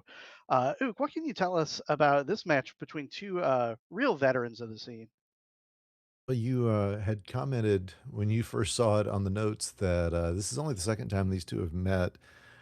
The last time was way back in 2022 during our year-end finals. They met in the semis, and Influx was able to take that in a 3-0. He's not going to be able to win this one 3-0 as it is a best of three here. But oh man, nice drop down there from Influx. I just looked up and saw that. Yeah, this is the first time this year that Flindo has made it into the second round. He's had a couple of unfortunate matches early on in the season, but he's giving up about 26 seconds on the best as Influx has a PB of 610 here. Flindo's PB is 636. So, we used to say that 8 minutes was what you were looking for here. I don't think that's going to cut it anymore. Yeah, we're definitely these two are two of the best that we've got. Influx, multiple time year-end champion, tons of wins under his belt. John Deflindo has taken down the best in the game multiple times throughout their careers. So this should be a really good one. And yeah, I'm absolutely expecting to see times under, I would not be surprised if we see multiple times under 7 minutes. And it looks like we've got readies in the chat waiting for the count in. There it is with And, the 3, 2, 1 pills. and pills. Top of this board, John F. Lindo has some quick doubles available on the left and the right side. We'll see what he's available to get. And it looks like Influx is itching to take out this red-blue, going to do a nice little drop vertical to keep that very clean. But he's going to be looking at maybe a lot of drop time there on the right-hand side, and a ton of blues in the middle of this board. Yeah, that staircase there could be problematic. But, Influx likes to make combos. So I feel like, oh, well, there's a triple. He'll just get that pretty well free triple. That was nice for him. So, I mean, I don't think there's going to be any real issue. Actually, these are probably, at this point, perhaps two of our most combo heavy players. I say that with a lot of caveats because it's become so much more of a prominent play style over the last couple of years. But I would say that two players kind of known for really putting big hero combos together would be these two. So I expect to see some interesting setups and interesting boards as Influx almost done with his board. Flindo only about 6 viruses behind though. Yeah, and he's got several doubles available. Does Flindo? He's got these blues available. Possibly he sees the double blue, going to get a nice cross clear there, and these reds are likely all going to go out horizontally as well. So that that lead is shrinking rapidly as Influx out at a 132 or so, and John Da Flindo is just like one red pill away, 140, 8 second difference heading into level 9. Top of Influx's board, he's got a pretty diverse sequence of pills, but he's opened up that column 3, which is going to let him attack the bottom of the board, but could lead to some drop time if he's not careful. John Deflindo's column 1 and 3 started wide open. He's going to have the same kind of problem, but he's going to take some nice horizontals as he has already taken a small lead here early in level 9. Yeah, the board is just kind of asking to be played with a lot of horizontals here, and Flindo always glad to oblige when it comes to that. He didn't decide to try to make that crazy tuck to get the triple with the yellows there. He is going to kind of work his way over towards those yellows and decide not to go for the triple. I think that's smart. You don't want to sell out for something that's just going to give you the mildest of advantages. But looking over at the right-hand side of Influx's board, it's just so heavy red yellow. But you see he's got those setups ready to go. Now I just need some reds and blues, mostly reds. He had to burn through the one blue. And he's thinking about a near Tetris clear uh, with a cross component. Gonna not get it. There's the cross. But it is Flindo going to be out at a 303, 304. It's practically a tie. I don't even know what the actual time was going to be there. I think it was literally maybe 1 second, maybe a fraction of a second. We are neck and neck here in level 10. John Deflino, not a lot of blues available at the top of his board, and it's kind of a V shaped, going to result in some drop time here as he's kind of hollowed out the center. But nice, he's some nice double opportunities at the bottom of his board as John F. Lindo. Influx with a nice double there. Gonna get some his yellow. He's got a little bit of garbage there on the middle part of his board, but some long drop time and not a lot of blue access of his own. So he's gonna have some cleanup duty. Is Influx to catch up here as John F. Lindo has extended his lead to about 15 viruses. The top of his board was just fantastic. Yeah, and that's the exact opposite of what we saw with Influx's board. You might have noticed him shaking his head quite a bit there. It was not a friendly sequence, kind of like that play right there for John Detflindo, who wasn't able to get the tuck all the way in and is now going to have to attack these these paired reds separately, which is never the idea that you want to go for. He's That's going to put him a little bit behind of what he would be able to do, but not really too far behind behind in this match, as Influx still trying to get himself caught back up. But yeah, it was a tough top of the board for Influx there. Combination of the pills that he got and kind of what he was able to do with them. Uh, and Flindo going to set this L clear up out at a 457 into his level 11. Yeah, and sub 5 out of level 10 is just excellent. Taking a nice quick drop combo to start off his board. Influx is down. He's got a nice combo setup as well here on the left. Nice drop into a double. Very compact. And this blue red is going to be a drop combo to finish it off. 517, about a 20-second difference and only one level left. Influx is going to have to make the absolute most of every opportunity he has. And he does have some doubles available at the top of this board. Yeah, and I mean, even with the amount of lead that Flindo's got, when you're playing against somebody like Influx, you absolutely cannot let your foot off the gas pedal, because if you don't have the best four levels you can have, there's a good chance Influx is going to beat you. You have to be on your game the whole time, and Absolutely. Flindo's showing that right now as he is very close to the end of this level, still holding on to a 10 virus lead. But even then, no lead is safe when your opponent is Influx. So really good Yeah. on both these players for putting on a show here. And it's still gonna be actually kind of close here at the end. Yeah. Like every second as you were talking was Influx catching up closer and closer. He's still though 13 viruses when John Deflindo down to his final needing just two blue halves. Here's one and here's the second. 631. Incredible fast I time for John believe that's a Deflindo. PB.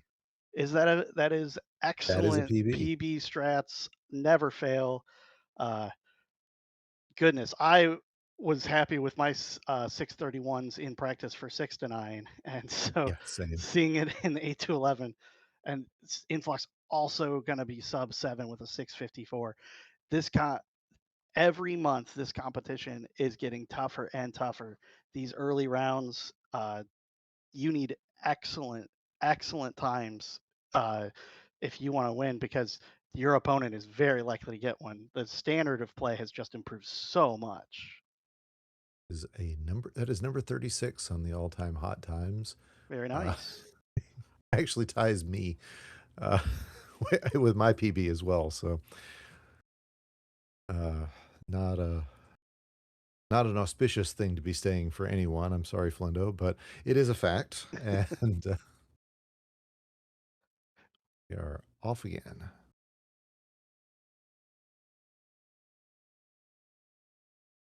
All right, we are back underway, and we have a nice combo there from John Daffalindo going to open up the left side of his board. He's got this blue that he absolutely is screaming to take out horizontally, but he's going to have to find a way to do it. He's going to bail on it because he would have had to kind of build garbage up to make that bridge. And this is going to give Influx a chance to maybe open up a bit of his lead. He's got a bit of trash there in column 2 and 3 with this red and yellow. That red is going to have to get cleared because there's no red viruses underneath to kind of drop it down, and he's got nowhere to put red at all. So, but John Flindo, not a lot of places to put yellow. Some color diversity issues early on in this level 8. Yeah, I was looking over at Influx's board and I was like, wow, that's just all red yellow. That's going to give Flindo an advantage. But then I looked over at Flindo's board and said, where's his yellow? So it's yeah, neither player would take this board if you offered it to him just on the street. Oh, Uh, absolutely not. Look at how vertical all of this is. You know, the better the better the of players definitely want more horizontal options, and there just are none. All these viruses basically are going to go vertically on both players. Influx though out at a 124, so that's really quite a good time for a level 8 just in general, and especially for kind of a spired board like that. So very impressive. John Deflino needing about 12 more blue pills though, and he might be struggling. But a nice gets the double blue to take 3 viruses off at once. But Influx going to open up a bit of a lead as the top of his board looks much better than the last level. yeah, I mean this is just pain for Flindo. This is not at all the start that you want, and he's going to get out here at 2 minutes one. Anything over 2 minutes is just tough, but there wasn't a whole lot he could do to make that board any better. Speaking of, wow, that was an H clear from Influx there. That was insane.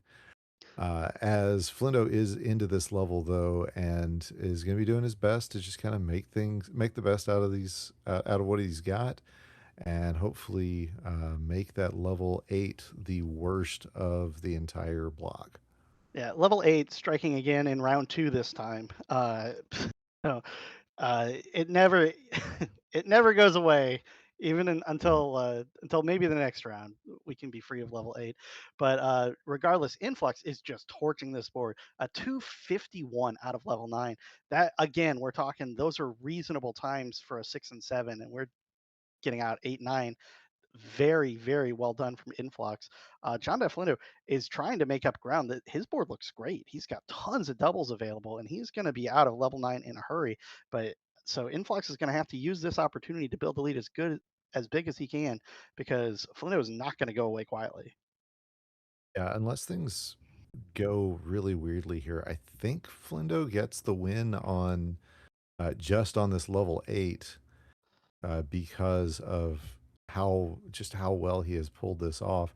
But as I say that, his red access just not showing up.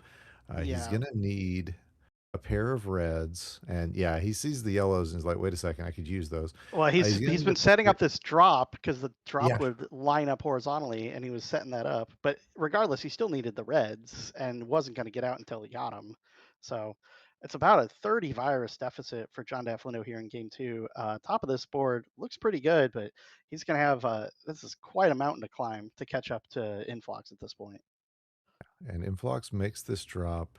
Uh, I was worried when I saw how big the setup was that he might be flirting with a glitch, but didn't end up comboing the whole thing. And even as it was, I don't think he was going to get it as a full combo or a glitching combo. So it all kind of worked out for him. But he is very close to the end of this board. Just needs one more blue. Out at a 435. Again, that is Goodness. par for a 6. That's par for a 6-minute That's set. Yeah, that's good. That's good for a round 1 time Yeah. under 5 minutes, especially in the 430s. So, uh, no matter how, bad or good of a board your opponent gets, why not just take the opportunity to just win it outright by just absolutely torching these boards? Uh, John Deflindo is down to just 15 viruses here, but he needs a lot of blue again, and he's got set up. He would love a blue yellow for that fat log. Everybody, the crowd favorite. Uh, but Influx a bit short on places to put yellow, so this might give China Flindo a little bit of hope, but he's quite a bit behind still. Yeah, and oh, there it is. Finally gets the combo. So now that's out of his mind, but doesn't have really any use for yellow for a minute. And that is kind of causing some struggles for Flindo. Meanwhile, you look over at Influx and he is down to just 16 viruses. Looks like he will not get the lap, but he is going to take, unless he absolutely glitches this out, he is going to take game number 2 in pretty decisive fashion. And he's gonna give us that decider we always are hoping for. Yeah, he needs just a couple more here to go. He's got the blue set up. He's got this red blue for a drop combo. 2 more blue pieces, and he's gonna be out of this in a 629. We had a 630 from Flindo last game. We have a 629 this game. This is what we're after. We have a decider with some of the fastest 6 to 9 or 8 to 11 times. These would be decent 6 to 9 times, but we're in round 2 here. Excellent job from Influx to just take that game too. And folks, we've got a decider. At 629, just 7 seconds beyond the top 20 hot times, does put him tied at 30th with our own Packy. But yeah, Influx has got a lot better times than that. He is our number 8, number 9, number 10, and number 15 on the hot times list. So he's not really just driving for the hot times right now as much as he's driving to get the win.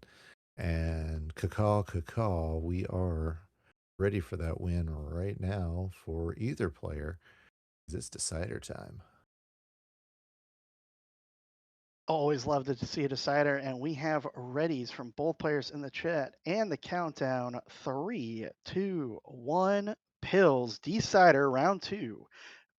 Opening board, we've got John Flindo with a little bit more diversity, but Influx maybe with a few more double opportunities, especially with these blues.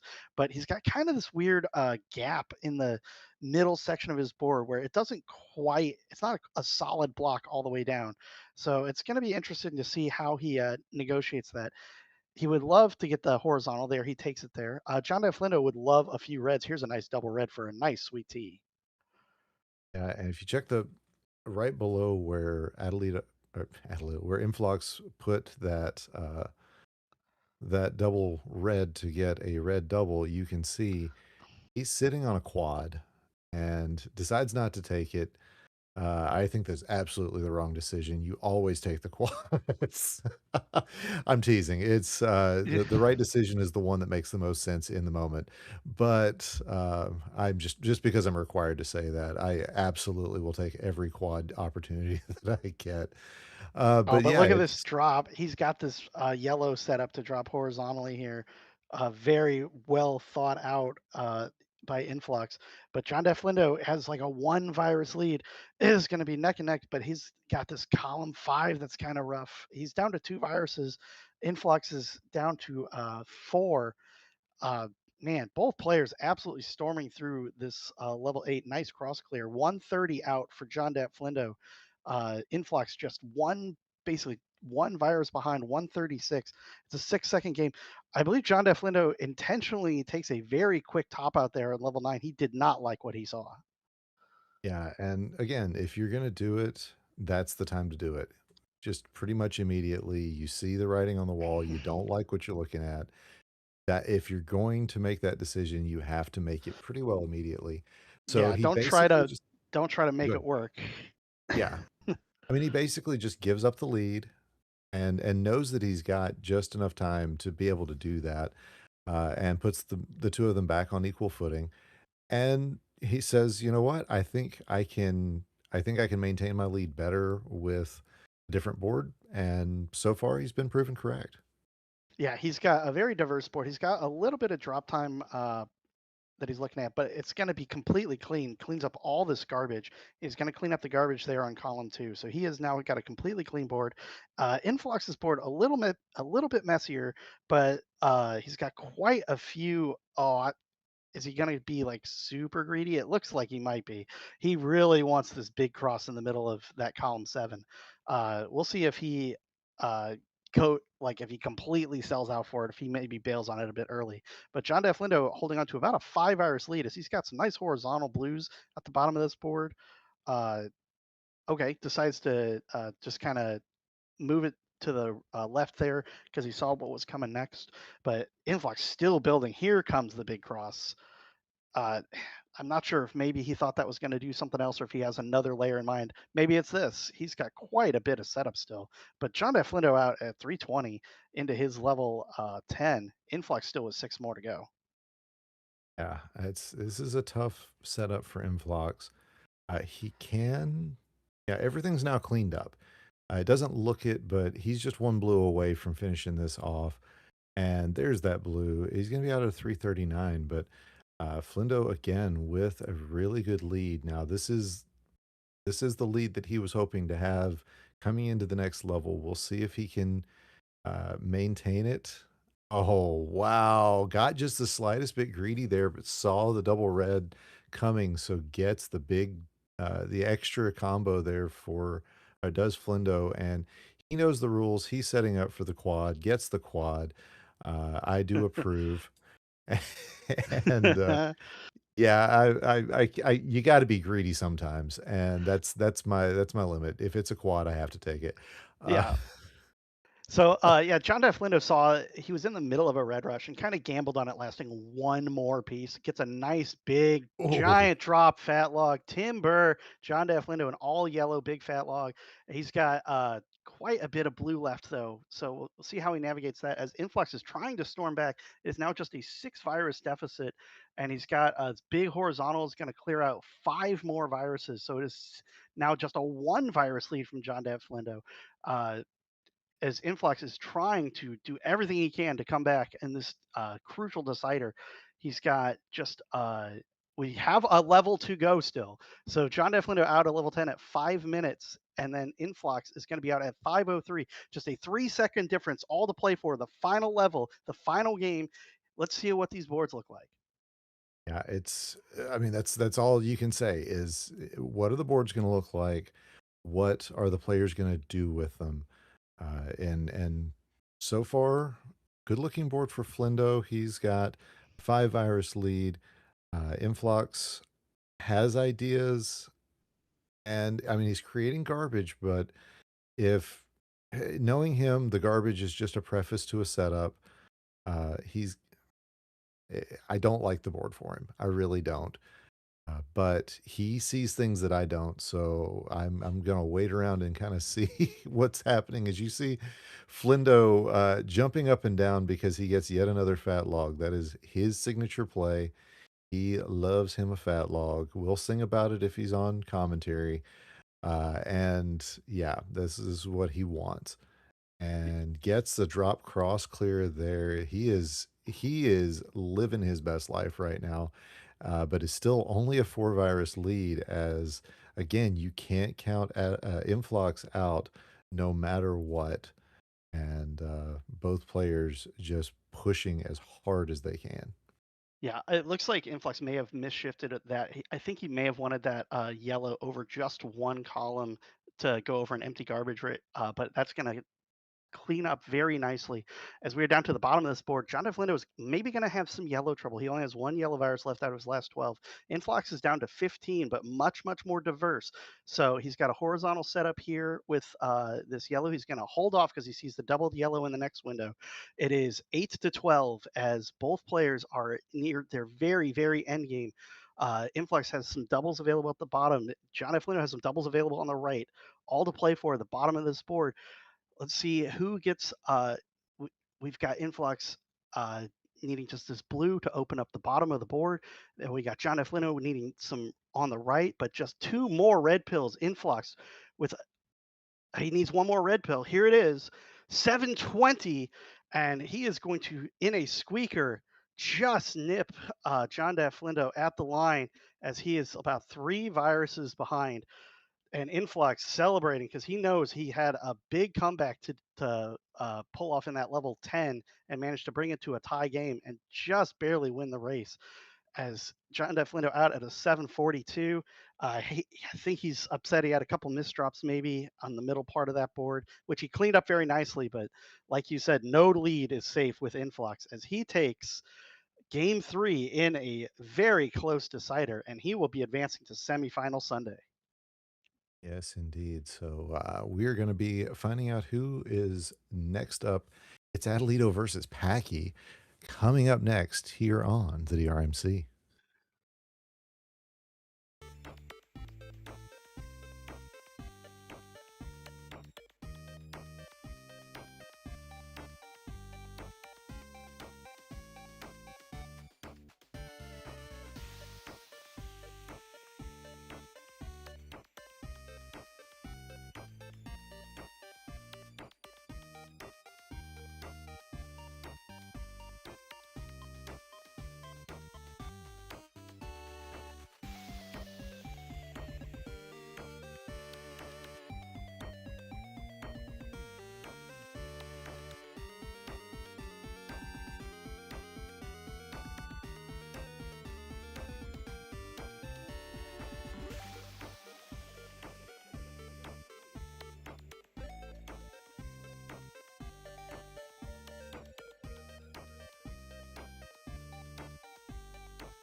Welcome back to round 2 of the DRMC April 2026 Speed Tournament. I am Ook, and joining me is John Flindo.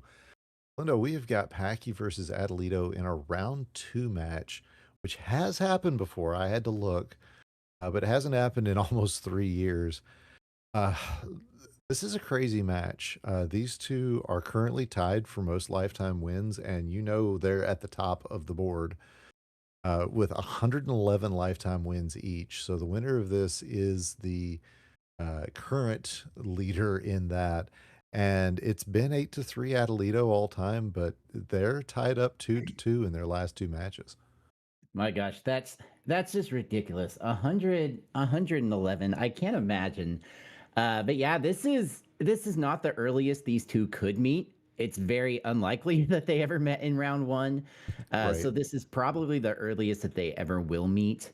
And looking at their record, it's pretty good here. Adelito's got it 8-3. You know, Packy would love to take that to a 2-1 ratio here and maintain retake his all-time win streak that he once had, and they've kind of been going back and forth, to be honest. But Yeah. this is going to be wild. I'm so excited. Yeah. They're 1-1 in round two matches, but none of that matters. It's been 3 years. So Mhm. can't wait to see what they're going to put up for us. Probably sub 6.5s. Here we go. 3-2-1 pills. Interesting starting boards for both players, and they kind of mirror each other, honestly, because Adelito's you see kind of leaning towards the left, and Packy's starting board was kind of leaning towards the right. Packy's got his a bit more evened out now as he's progressed through this level. Adelito still has that little bit of lingo and a lot of blue at the top line for him. We'll see how he is able to progress through this, Ook. Yeah, he's got this interesting board set up, and there we go. He's gonna get this combo now. I've been wondering when he was gonna use this blue because it's Adelito. He's not gonna waste anything if he can help it. It was set up to where if he really wanted to wait for it, a double yellow would have been just this really snazzy play. But Oh man, sorry. you're seeing something I didn't see, so go ahead and let Adel- me know. Adelito just had two double reds and he didn't go for the fat log. It made me sad. Yeah, yeah, that will happen. Packy gonna get that nice combo there to get it back down to within 8. Adelito trying to run away with this one, but not really doing as much running as he's out at 125. Packy still with 7, now 6 viruses left. He's gonna go for this horizontal combo. Really wishing for a double red for him. Is not going to be the thing that shows up. So I think, yeah, okay. Yeah, the red Another does it. blue. No, that's it. That's going to do it. Yeah, he had the drop combo ready to go. He had that plan ready, and he was just waiting for the right pills to get that off. And he has joined Adelito in into level 9. And all things considered, it's only an 8 virus now down to 7 differential here. As Packy setting up some crazy stuff. I am loving what I'm seeing him throw down. Blue yellow would have been the most ideal pill for him to fire that off. Didn't get it. But it's all right, and it might have been actually been better because we any more than that, and he was running the risk of pulling a Luke and freezing the game. I still Call can't it talk that, after are my last we? match. That's hurtful. All right. Yeah, it's now a 9 virus lead for Adelito, but Packy really doing a good job bringing this back. Adelito going to be out here at a 250.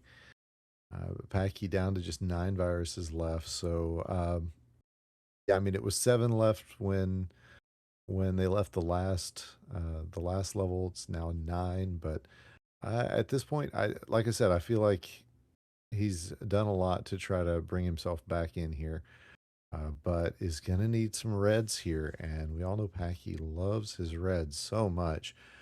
Uh, and luckily, it's starting to show up, but this blue yellow, oh no, there we go. Yeah, All speaking the of pain reds, pills. Adelito needing a lot of red himself. Red blue would be really ideal, most ideal, but that red yellow going to be nice. Going to find a nice drop into a horizontal there on Adelito's side. Blue yellow actually would also work, but there's the red blue. It doesn't clear out any viruses, but it gets him less garbage and is going to deplete the drop time that he could have had So it's still a really good, nice play by Adelito, who has a 26 virus lead right now over Packy, trying to finish out this level 10. These double reds absolutely perfectly. Could have actually laid those flat and given himself one less clear animation, saved a tiny bit of time, but not a big deal at all. Yeah, it's one of those things when you're at this level, this is one of those things you really start thinking about. Oh, it's a red yellow blitz, and that's going to end in it's a double yellow. I couldn't remember what the next. Couldn't do the alphabet in my head quickly enough to remember what the next pill was going to be. Out at a 435, and Packy knows the rules about the quads. Let's see if he is going to be able to put it together. Is not. It's all right. I think I'll forgive it this time. But yeah, just a tough end game situation here for Pack as not getting the pills that he would like to see. Yeah, and I love the setup that he's got. Again, he's just not getting the pills that he needs to do it. Finally is able to get that horizontal and drop those reds down. But with Adelito already 36, now 34 viruses into his level 11, Packy's gonna need a miracle at this point to be able to get back into this game. But that said, Adelito's got a lot of red on this top line. But look, as soon as I mention it, gets a double red rush because of course he does. Yeah, and I mean, it's not the friendliest board for Adelito, but he's made a career out of just making unfriendly boards work for him. Uh, you call a match. I did one review with him, and even with the full view of the aftermath, I just went, Ooh. "Is that a drop? Is that a misdraw?" He goes, "Yes, yes, that's a misdraw." You have to ask every time. So, suboptimal board, yeah, but is it one that's going to be the end of him? No. It's Yeah. you don't expect that. You never expect that. Yeah, but I can say pretty confidently that that yellow blue in columns 2 and 3 was a misdrop without having to ask. That went over one Yeah. too many. But we see Packy now just 20 viruses behind. A lot of yellow though, especially on the left side of this board that he's got to work through. Would love to see a yellow blue for him. There it is. Is he going to go for it? Oh no! And he gets a misdrop. Uh, Pretty sure that's not what he wanted to do. That's it's pretty much the nail in the coffin at this point. As Adelito getting this drop combo will just need two more reds. Nice undertuck there. There's one, there's two. Adelito gets out at a 7:04 and takes game one. Yeah, and Pac is just gonna have to do the shake off. Kind of just put this level behind him and try to make the next one even better. Uh, you get through with one of those, you go, well, it's got to be better. It can't get much worse, and I mean, it can, but I'm not playing, so it won't be worse. Well, you'll be playing in a few matches here, Yeah, I'm, so I'm just saying the only way it could be worse is if somebody who doesn't know what they're doing is playing, and since I'm not actually playing, we're whatever. Let's let's keep going. Get these two ready to go, and 3, 2, 1 pills on game number two. yeah. Adelito getting me fired up here and choosing chill. Uh, you got to go fever if you're going to pick music. I mean, ideally you pick off because there are some input things that the music can cause, specifically the drum beat, if I remember correctly. But come on, Adelito. I know what you're talking about. It sounds like a perfectly reasonable decision to me. Uh, Speaking of perfectly reasonable decisions, both players making them as reasonable as they can and are within one virus of each other and Yeah, kind of that keeping it that way. I really don't love these boards. They're very color dependent. Red and yellow for Adelito, kind of yellow and blue right now for Packy. To be honest, nice undertuck there to trigger that drop. Probably gonna see this red blue tucked under in 5 and 6. We do see that. I was really curious what Pack was going to do with that double yellow. He had the opportunity to maybe put it in columns 3 and 4 and get this yellow right here out horizontally. Elected not to do that. But it is Packy right now, actually, with a 9 virus lead over Adelito. I think the thought process there was that taking that pill out, or using the pill that way would have actually caused a little bit of trouble as well because it would have unpaired a paired yellow. So yeah, he would have taken care of one unpaired yellow, but he would have created a new one. So at a 136, it is Packy out first. Adelito going to be out here at a 141. So very, very close between these two. Pack doing his best to set up for a horizontal here is going to finally get that right pill. So 2, Ooh. 3, and 4 going out all at once. And yeah, he is putting himself in a good place, especially with that nice swim there, to really be where he wants to be. Of course, now that column 7 is a gaping maw, that's a lot of drop time, but Pack not too upset by it. But now you can look over at Adelito and see that it is still just a 1 virus lead, much like we saw in that last game with Influx. You can't just expect a lead to hold when you're playing against somebody like Adelito either. Yeah, absolutely. And Adelito has really just destroyed this board. And he had that huge combo there in the center of his board that he was waiting on firing off for just a little bit and finally got the pill that he wanted and just is just now off to the races. And meanwhile, Packy just needing, gosh, a lot of yellow. Um, that's just so much yellow that he needs. You hate to see it. You don't wish that on anybody. Yeah, this double blue is great though because it gets that one blue horizontal, and now the bottom of his board is cleared out, so he can focus on the things up here higher at the top, not worrying about how his end game is going to look. That is always a nice feeling, and uh, it was a double yellow rush. So out of the 319, that's honestly based on where he was. Isn't too bad of a setup. Let's see if Adelito's he's not gonna take the L clear using those either one of those double reds. He's got bigger and more robust plans. There, he's gonna use those right there. And it's a 10 virus lead for Adelito. Make that a 11 virus lead as he has his setups ready to go and is just keeping things moving. Yeah, and Pack's trying to get some nice setups of his own. Takes a little bit of drop time there.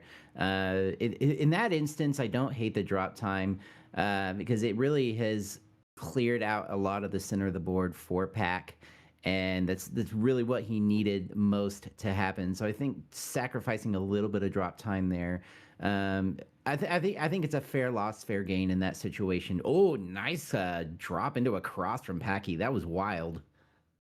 Yeah, and you can see it's down to just a 2 virus difference. And that was not anywhere near the radar when this level started. So Yeah. Pack really bringing this back. It's now 3 to 6, make that 2 to 5. And yeah, the right pill sequence comes out, and Pack, he Oh. finds himself in a good place, but that was not it. Let's see if he's going to take the horizontal blue. Yeah, that's going to be the setup here. And he, of course, he gets a red rush when he does not need it for that. Uh, Man, that misdrop is that's a painful one. Yeah, you hate to see that, but he's done an actually really nice job of recovering from it and gets it open and has the horizontal red ready to go. Added a 514 for Packy, joining Adelito, and all that said, it's only a 9 virus difference, and Not a lot of setups for Adelito. Yeah, yeah, it's there's so much garbage on top of this board. Now, granted, it's Adelito, garbage. What looks like garbage to mere mortals does that, but it's still it's not clean, efficient, quick setups. These are setups that are taking time, taking his energy, taking that mental energy to work out. And the game rewards creativity, but it rewards creativity especially when you have seen it and seen these things enough and are not having to kind of be creative on the fly. Yeah, and Packy has Jeez. now brought this back. He had a lead for just a second. This could honestly go either way. Adelito's still got all this garbage on his board, and Packy doing just a heck of a job here to really get back into this game. I like this horizontal here. Packy taking a little bit more drop time, has the horizontal blue at the bottom ready to go. Uh, would love to take that red horizontally as well. I don't think that's going to happen though. He's probably going to have to take that one vertically.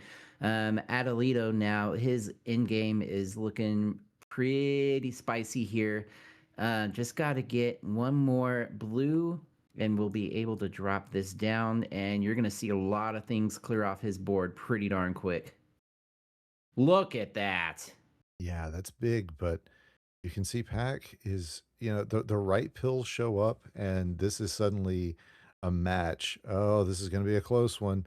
Pack needs two blues, two reds. Adelito just needs one more blue, and it is going to be Adelito out at a 7-19. He is going to take the game, take the match, and retake the lead, and hold on to, I should say, the lead for all-time wins. But it was such a close way for that to go. Pack out at a 737. He's frustrated and rightly so. There were some sections at the end of those games that just did not go his way. But Yeah. uh, GG's to both players.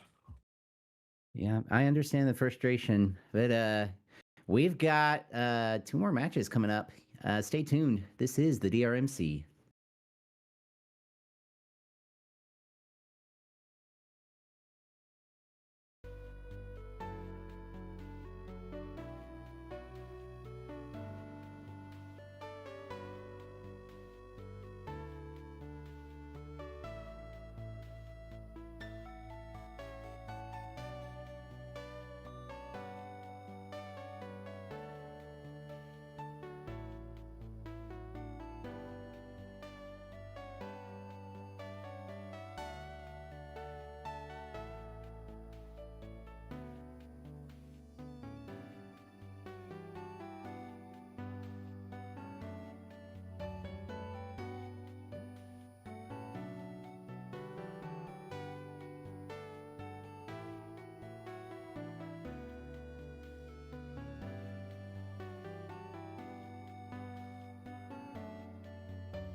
Hey, welcome back to the DRMC April 2026 Gold Tournament.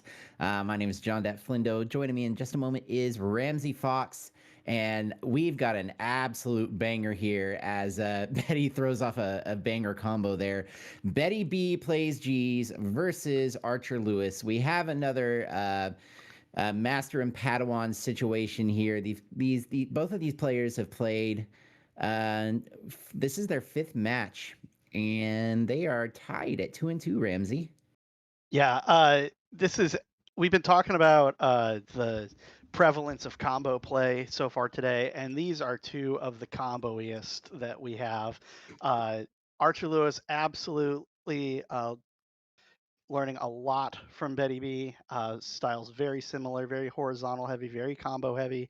This is going to be a lot of fun, and this is the rubber match. This is our fifth match. Archer on a two-match winning streak as recently as January of this year. Uh, and I believe this is the first time they're playing outside of round one. So this is really exciting to see this as the match to decide who goes into Sunday.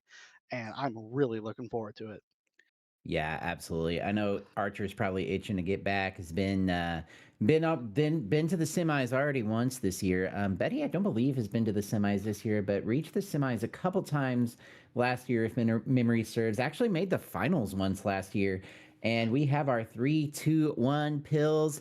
And here we go. These players are off. Oh, a Quaker instant horizontal for Archer. Goes for it, gets it. Let's freaking go. I love to see that. Yeah, there was no doubt knowing these players that was absolutely the first move. There was no doubt about it. Archer already setting up a nice lightning bolt there.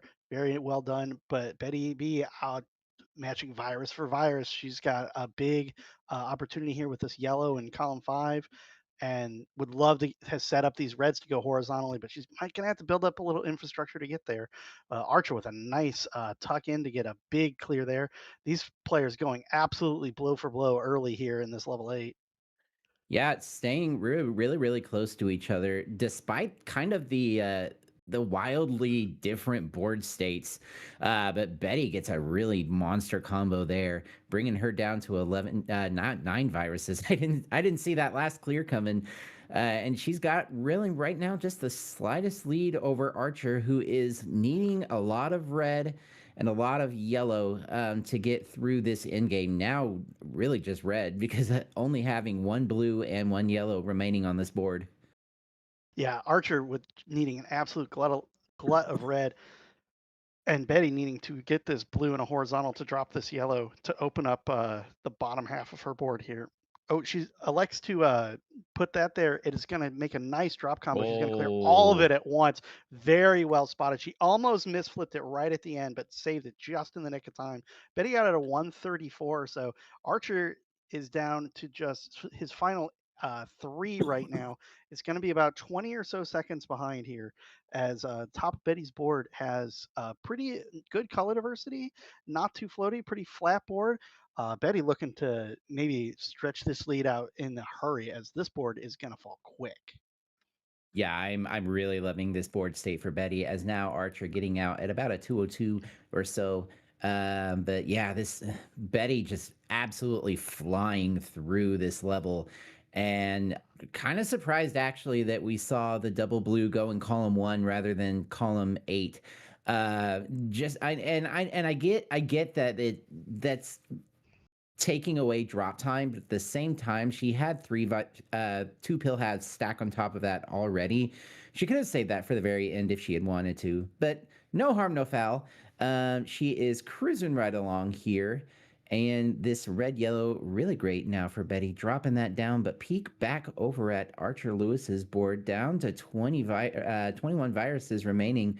Archer's putting a pretty good dent in this level. Absolutely. Archer has completely trucked through this level. Is maybe going to run into a color problem with only 2 blue viruses left out of the final 14. We've seen that a few times where it's like, an end game that's missing a color can sometimes be a little tricky. Betty out right at about 3 minutes even. Archer down to his final 10. Got the red set up for a nice, going to set up the blues there. Gonna maybe take some drop time. Nope. Gonna elect to do the reds a little later. Nice tuck. Gonna save some drop time there. So very well done. Very well thought out by Archer Lewis. Top of Betty's board, however, is I got this blue on column 3. Definitely gonna go for a horizontal and a nice quick triple. When we're talking about the versus style play, that's exactly what we're talking about. Yeah, and Betty really, really needed that double red to pop up exactly when it did, and it set her up to do that really nice combo that she had. And it when you may have heard me grunt a little bit when it popped up because I was like, "Yep, there it is." I nodded my head like I would have done if I was playing. So that's exactly what Betty needed, and now she has just been again just flying through here. Nice drop into a horizontal. She's going to open up this horizontal to open up the blue horizontal here at the bottom, and now actually has the opportunity to. I was going to say she had the opportunity to set up another horizontal, but took a vertical instead. But still has this vertical or horizontal down at the bottom of her board. Actually, she has a couple horizontals. Yep, take the one in in row 2 first, so as to not disrupt the row 1. Very, very nice heads up play there by Betty. Yeah, Betty down to just her final two. Archer also a bit spired there on the left and right. Uh, sometimes it's just kind of the order of the pieces mean that the clears in the middle are just a lot easier to get at. But it creates a situation here at the end game where there's just no way to avoid just a mountain of drop time here. You got to be very careful. Betty out at about 510 into her final level, and this top of the board has a ton of yellow doubles available. We'll see how much the doctor lets her clear at once. But Archer doing a good job to clear out the bottom part of this board. He's down to just needing just a couple. Wisely elects to skip that yellow to get the red, which clears a lot easier. 533, about a 30-second difference heading into the final level, about a 10 virus chase down. Top of Archer's board looking okay, but this 10 viruses is not going to come easy as Betty has setups all over the place. Yeah. Oh, but look at that double blue for Archer. Really nice drop. Clears out. I didn't see how many viruses it cleared out on the board, but that's going to put Archer in a really good position here to maybe try and get back into this. Betty down to 29, Archer with 33. It's very close here. You got to think originally Archer wanted to take that yellow in column 2 horizontally, but not going to be able to do that. Oh, and I love the decision there to put the blue red vertically in 8 because seeing the double blue in the next box allowed Archer to get a really nice cross combo. That was a really, really good heads up play. Yeah, both players making some excellent heads up last second decisions. Really, really important for players who are just learning to really utilize that next box. That's the only piece of information you have sometimes as to what's coming up. But we're at the very bottom of this board. Nice combo from Archer. Betty down to just 9. Archer down to 12. It is neck and neck. Both players have some double setups as well. Betty with this nice double blue, though, is going to open up the bottom of her board. Uh, and she's got a yellow horizontal available, which is going to drop the reds. She just needs this blue and then one more yellow. And Betty B is going to take game 1 with a 707, just ahead of Archer, who is just short a few blues. And Betty taking game 1. Yeah, I feel like all of the round 2 matches have been very, very close today, which you love to see because it means that these players here in gold, it's any given Sunday. Honestly, you just never know what's going to happen. But seeing the times being so close, they're perfectly matched. It's going to be a bloodbath. I wouldn't be surprised if the crows get fed again here. Absolutely. Over the last couple of years, the standard of play has just risen so high. There's way fewer round 1 blowouts. Certainly, almost never we're seeing round 2 blowouts. These games are all coming down to dozens or even single seconds, even tie games. I love how competitive this community has gotten, and I am hoping for another great game here as we're waiting from readies for both players. We have those readies, and here we go in 3, 2, 1. Pills. Betty Pills. looking to force her way into semifinal Sunday. Archer looking to force Betty into a decider, which will happen. We will see here in about seven and a Yeah, half 7 minutes, or so maybe sooner minutes. that, Yeah. maybe faster. Yeah, top of these boards, Archer not a lot of yellow access. Betty with a much more diverse top line at the moment, but uh, that could change in a hurry as she is down to just a couple more red viruses. She has now just a couple left, so she's going to need some yellows to pop up. Archer has completely eliminated columns 1 and 2. That's going to lead to an interesting mid game here to try to avoid some drop time. Yeah, but the thing I love about Archer's board right now is there's so many things that are grouped up. Oh, and I love that decision, getting the nice drop combo for Archer Lewis. Would just love to see some more blue red here for Archer. That double blue though going to be really nice. Now just needing red. A lot of red now for Archer. Let's see how they decide to go But about look at clearing this out. Betty's huge Oh, drop. Big combo clears up a ton of garbage. Betty is just 3 viruses behind. It looks like a lot more than that, but there's a lot of garbage which is gonna just melt away. Archer needing just 3 more red pill has. There's 1, 2, 3, 130. Archer going to take a small lead into level 9. Top of their board, looking pretty good. Going to set up for this setup is excellent. I love this setup for this horizontal. We will see how that works out. excuse me. We need 1 more yellow. There we go. Huge cross combo. Very nicely done. Betty out about 20 seconds after. Top of her board has a bunch of doubles though, so she's going to hope to catch up here in the early part of level 9. Yeah, and Archer's board is actually starting to get a little bit split. You can see this kind of chasmish thing down the center of the board, and it could potentially lead to a lot of drop time. So Archer's got to be a little careful here as progressing through the board, but still just making some really nice plays. I'm just a little bit concerned about that chasm starting to drop those columns down, making a little bit more even is Archer Lewis. And Betty, meanwhile, 24 viruses remaining on her board. Her board's actually starting to look a little bit split as well. Even more so than Archer's was, to be honest. Betty's board started pretty split. There was not a lot in the columns 5 and 6 from the word go. So it's really tough to even that board out when it starts so lopsided like that.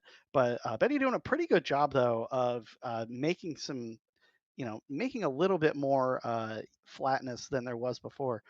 Archer looking for this horizontal red, and now just 1 more horizontal. Uh, but getting a little bit of a blue rush, needing just 2 more or red halves rather. No more blue halves, thank you. 317 for Archer, but Betty making a big comeback as she needs just 1 more blue half. 323. It is now about a 5-second game and about a 3 virus difference as we're heading in to level 10.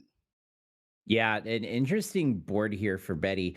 I think I probably would have gone for that horizontal blue at the bottom.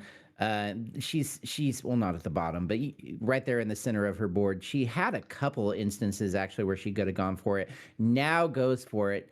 Um, Maybe would have been a little bit better sooner, but Betty's got plans, she's got ideas, and she is putting those ideas to fruition. Probably going to see this blue red, yep, tuck under into columns 1 and 2. Probably going to see again with this one. What a cross clear though from Betty.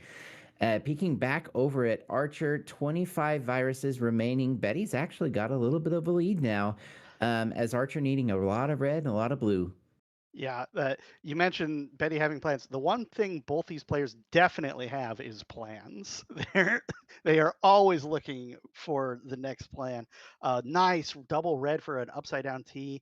Very nicely done. Good drop combo there. Archer taking a bit of a small lead back. It is back and forth here. Column 1 on Archer's side going to be a little interesting to see what they decide to do. Betty with the column 6 and 7 that needs to fall down a bit. There we go. And we got a Betty would Oh, love a very nice sequence from Betty to get this big horizontal, big vertical in column 2 to even everything out. But Archer down needing just a couple more as well.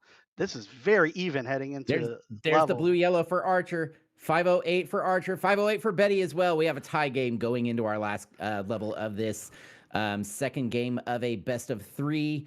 Hey, you know what? We've had one tie today. Let's have another. I'm down for this. Let's go. Absolutely on the table here. Both players are going pill for pill, basically. Petty with not a great place to put that yellow red at the moment. But she's made a lot of great setups to even everything out.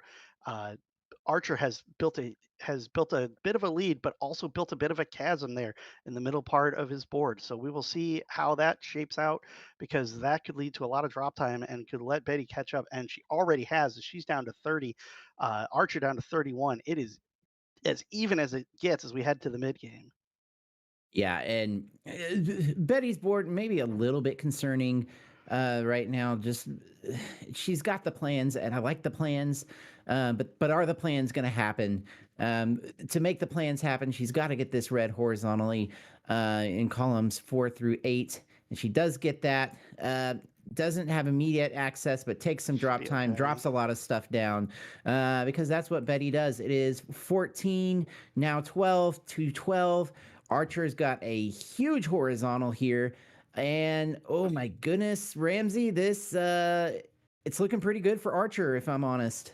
Yeah, but Betty's got this nice tuck in to clear a bunch, and she's got the yellows set up there on the right hand side. So, but Archer is down to needing just one pill. It's a 643 for Archer, and Archer, he is going to take game number 2. And folks, we will have our decider between Betty B and Archer Lewis, as Betty just gonna finish out her last virus there. 702.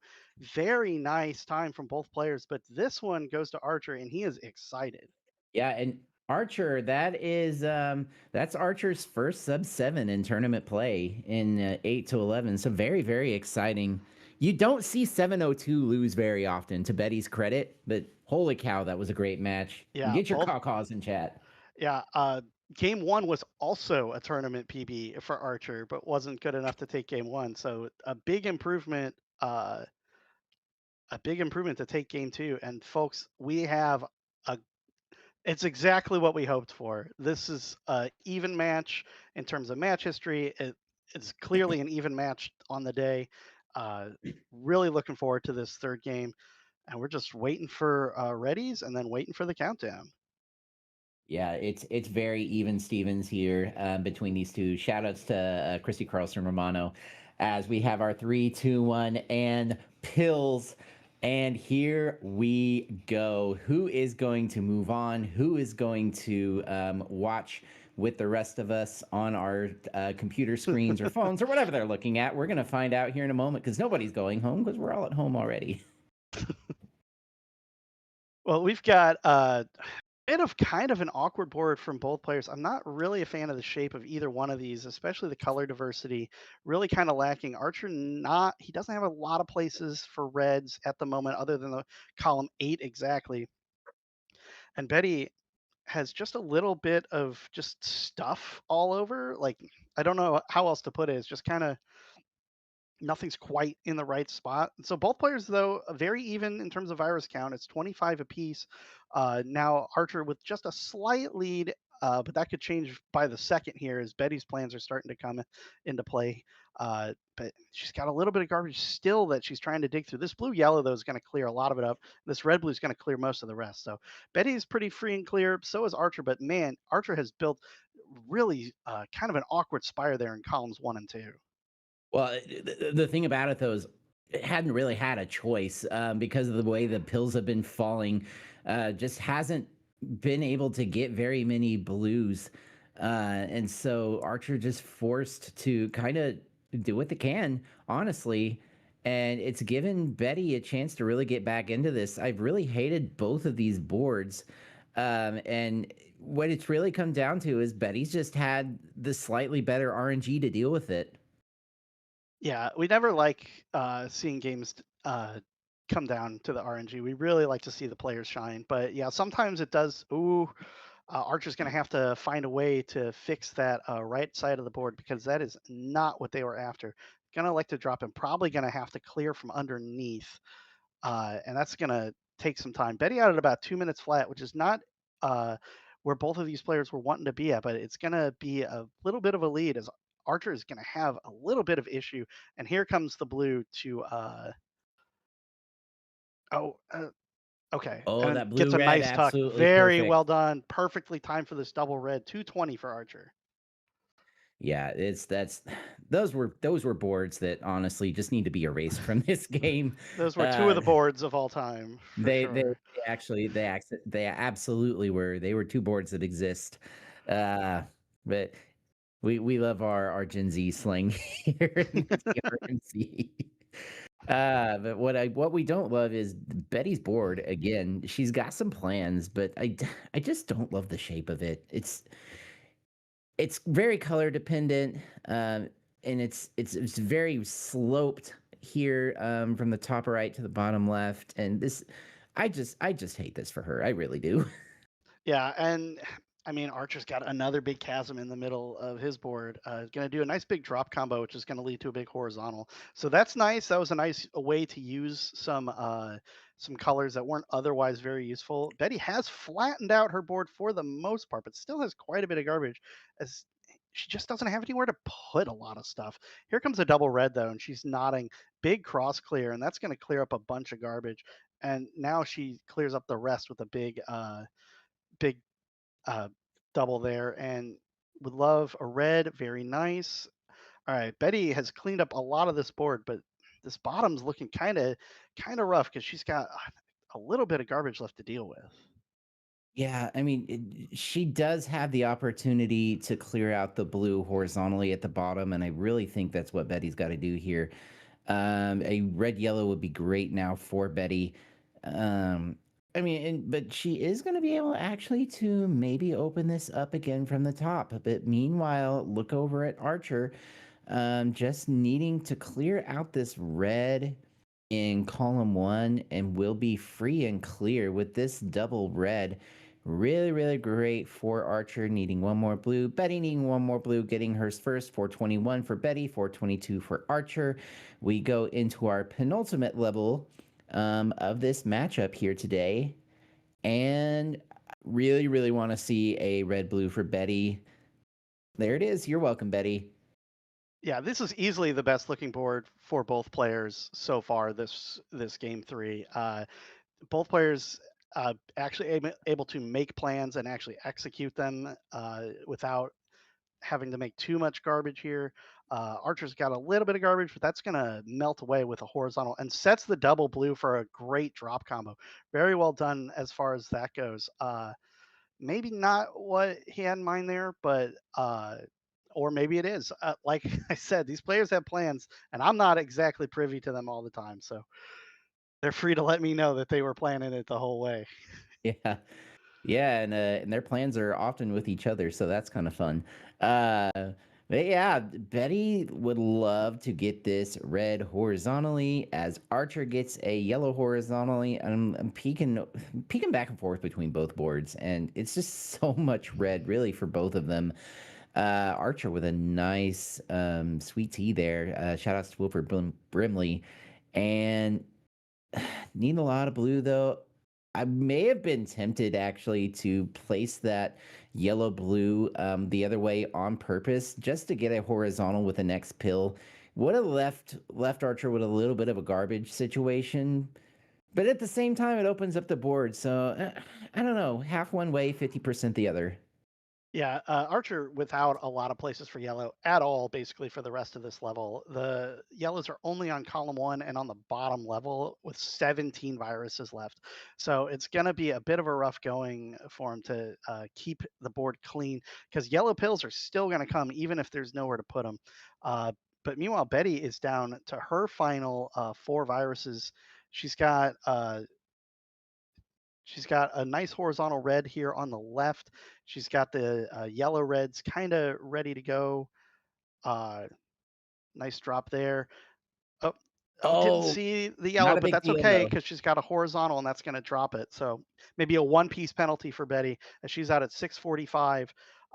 Archer down to his final 10 viruses, and it's a bit of a mess. So this is Betty's opportunity to build a big lead here in the final level 11 of this decider.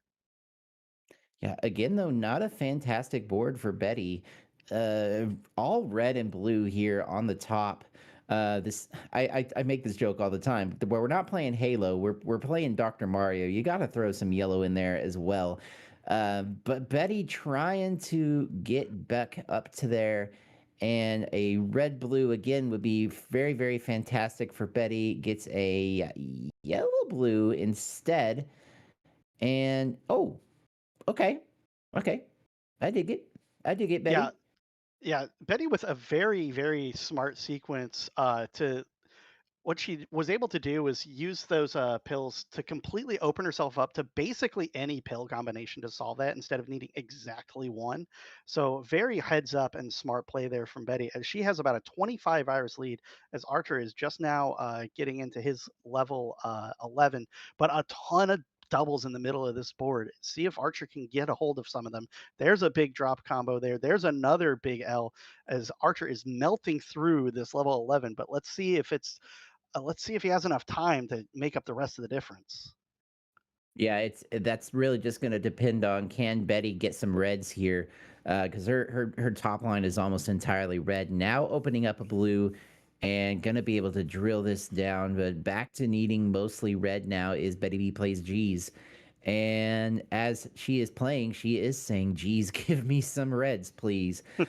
But yeah, mm, the column 8 is her main pain point. But this red yellow, Yeah, fixes exactly what the the doctor whole ordered. thing. Yeah, she's pretty much free and clear now. We'll probably be taking the horizontal red first. And Yeah, how many pills to get the blue?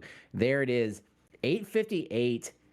Not a time I don't think we've ever seen win a gold 8 to 11. But not here you go, folks. not lately. That just goes to show just how bad both of these boards were for most of the game.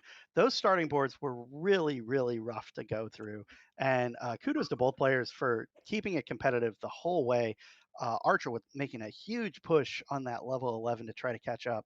But congrats to Betty B, who has punched her ticket into semifinal Sunday. And we have one more match for you coming up. It is Don Venier versus Ook the Librarian. Stick around. You don't want to miss it. You're watching the DRMC.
Hello, everybody, and welcome back for the final match of round 2 here in the April 2026 Gold Speed Bracket. I am Ramsey, and I'm again joined by John Def Lindo.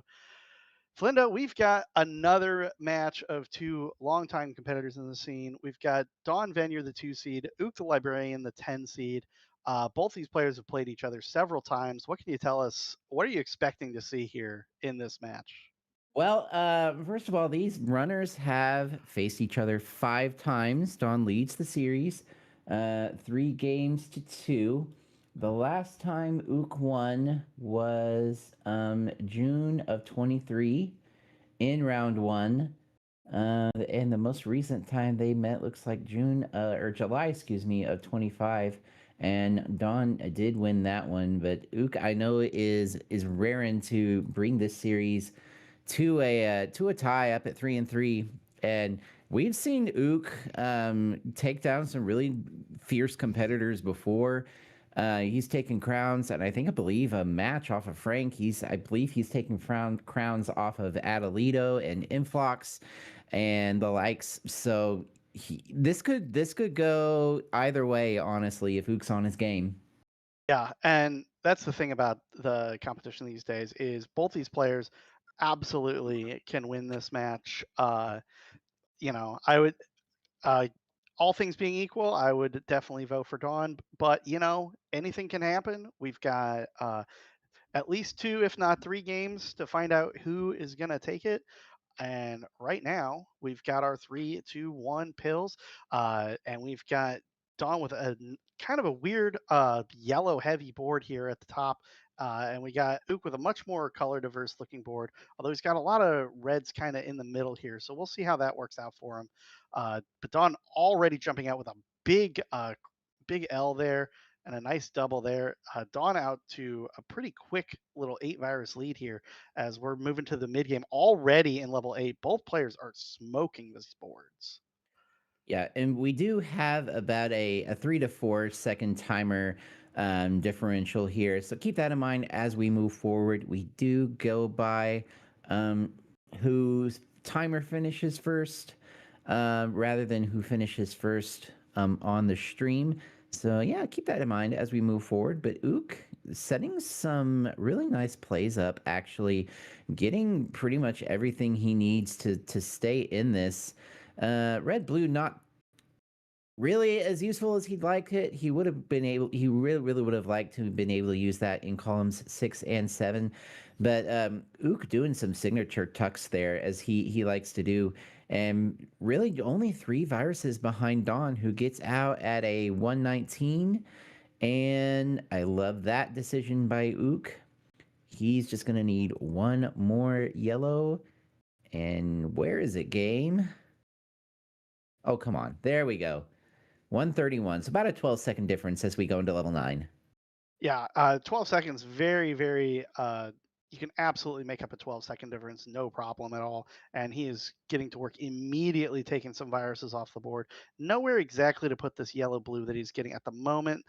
Not a great spot for blue at all, actually. So he opens up a spot that can accept blue red or blue yellow garbage. So very nicely done. And now he's opened up some blue. So good job for Ook to keep trying to keep his colors as diverse as possible. But Don Venier is flying through this level 9, down to 16 viruses already. Clears out column 1, a nice trying to keep the board nice and open here. Going to get a nice big drop combo there. A little bit of garbage on column 2, but that can be resolved pretty quickly. Nice drop combo there as well. Dawn needing just 7 viruses and Ook needing an absolute ton of red as he has almost nothing. Over half his viruses are red at this point. Yeah, it's so much red for Ook. Would really love to see a double red rush. And what did he get? A double yellow rush instead. Fortunately, it was only 3 pills for him. So the shortest possible double yellow rush he could have gotten. Dawn now with that blue yellow out at a 256. That's a really nice time to be out of level 7 in 6 through 9. So to be out of level 9 in 8 to 11, he's just flying through this. Yeah, Don absolutely is not taking this lightly. He knows that anybody can win anytime, and he is playing like he's up against, you know, all these players aren't taking any of their opponents for granted. That's absolutely for sure. Ook down to needing just a handful of reds and yellows. That column 1 and 8 both looking a little suspect. A blue red would be great. Oh, he elects to clear, and then he Oh, misses the tuck. So Ook's going to have to clean that up, but he still has plenty of space available. He's not in dire straits yet. This double red's going to be great, and that's going to go to the left as I would have expected. He needs just one more red out at 347. So he's about a minute behind as Dawn is down to 26 viruses. So about it, but it's only about an 18 virus lead as uh, Dawn has a bit of a spire there in column 1 that he's going to have to slay to get down. And he's got just nowhere really to put yellows except for this cross horizontal, which he clears out right now. So he's going to have to find a way to use yellows because the yellow pills aren't going to stop. Yeah, Don's had some combos earlier on that he was trying to figure out the best way to fire off. And there were ways. There wasn't really a quote unquote best way, but there were ways. He had options. So I think part of what's kind of hung him up here was just trying to figure out the most ideal situation for him. And once he saw something that worked, he went for it. But it has slowed him down just a little bit here, and really now needing those yellows to come back that you were talking about. We're not going to stop. Now he needs them to come back. And this red yellow, okay. I mean, I see why he didn't drill that down. He wanted to keep that because he's got the yellows set up to where once he cleared out that horizontal blue, those were going to drop down. And 515 now for Don Vineyard going into level 11. But Ook, with just 6 viruses remaining, has really had a really good 10 and put himself in a position to catch back up here. Yeah, absolutely. Dawn's struggling a bit there at the bottom half of that level 10 has given Ook a chance. He's this double yellow perfect 536. So now it's down to about a 20-second lead. This is the final level though. So Ook is out of time. He has to catch up and now if he wants to take this game 1. Dawn with a very clean board this time though. Maybe not a great spot to put that yellow blue at the moment, but otherwise pretty wide open here as he's got oh, he would love to clear these yellows out horizontally, and that's definitely what he's setting up for. Nice drop combo there. He's got a couple open columns though. That could lead to some drop time. Ook is about 12 viruses behind, and he is slamming down, trying to catch up. Every second counts. Yeah, and I just don't love the board for Ook. Oh, and that misdrop in columns, what 3 and 4? That's rough for him. Yeah, doesn't Was help. fortunately able to kind of mostly clean it up pretty quick. That blue yellow actually really good for Ook now.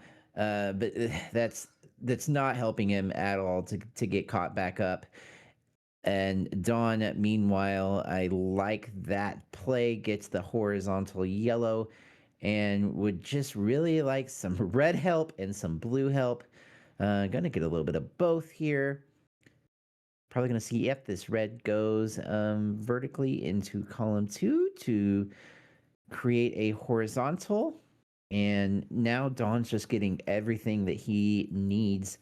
Just 3 more blue halves will do it. There's one, goes to the right, just in case a double blue popped up. It did not. Oh, there's the double blue out at a 721. Yeah, very nice job, Don Vineyard. Recovering from a bit of a shaky endgame in level 10, had the lead the whole way, but really slammed the door in that level 11. Very nicely done. Ook with a valiant effort to try to catch up in that level 11.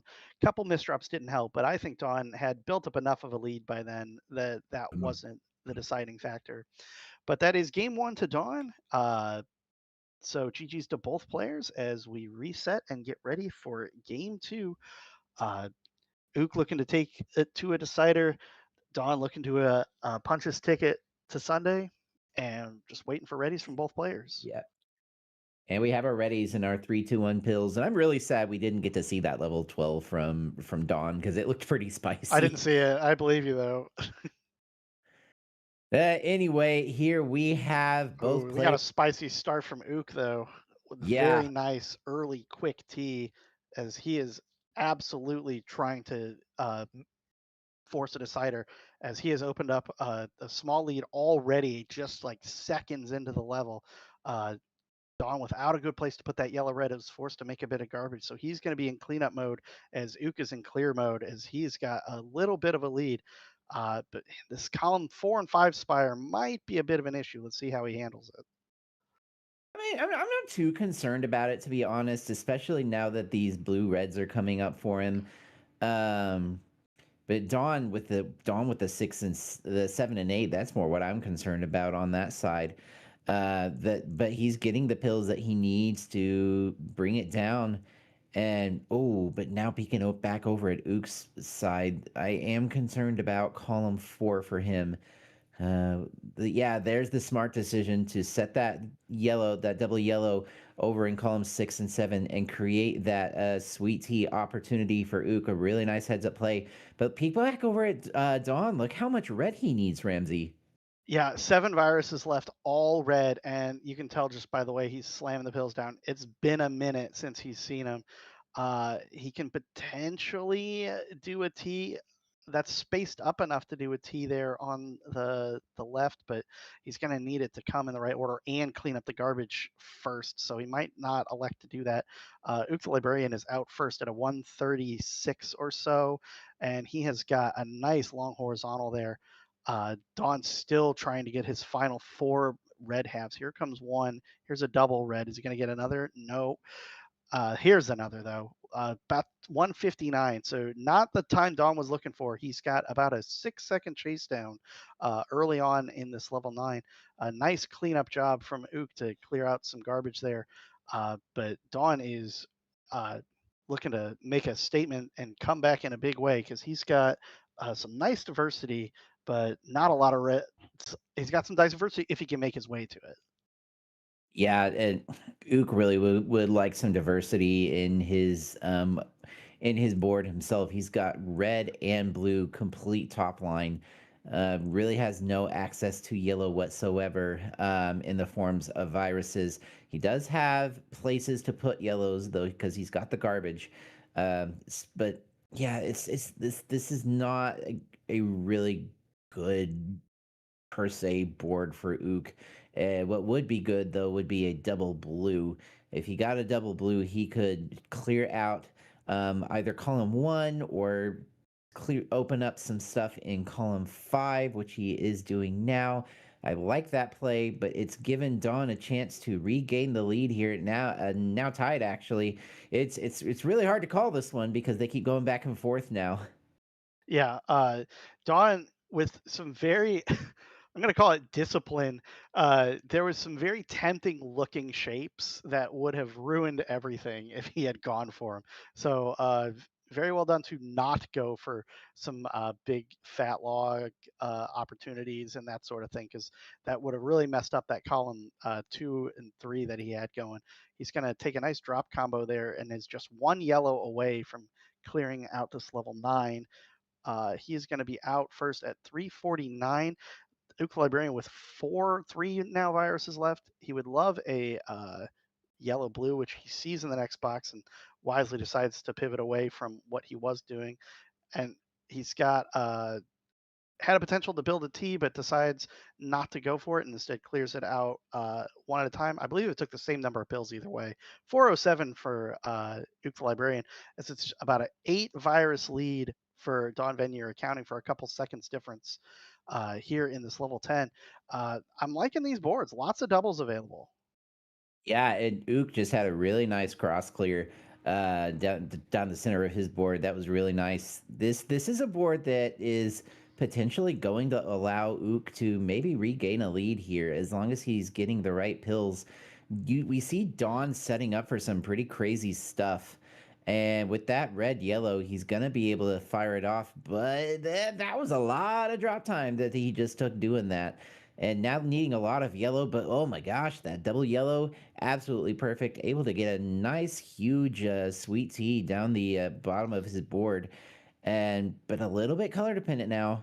Needing a lot of red, a lot of yellow to get down to the end of this end game. But peek back over at Ook, he's needing a heck of a lot of blue, which is a situation you never want to be in this game.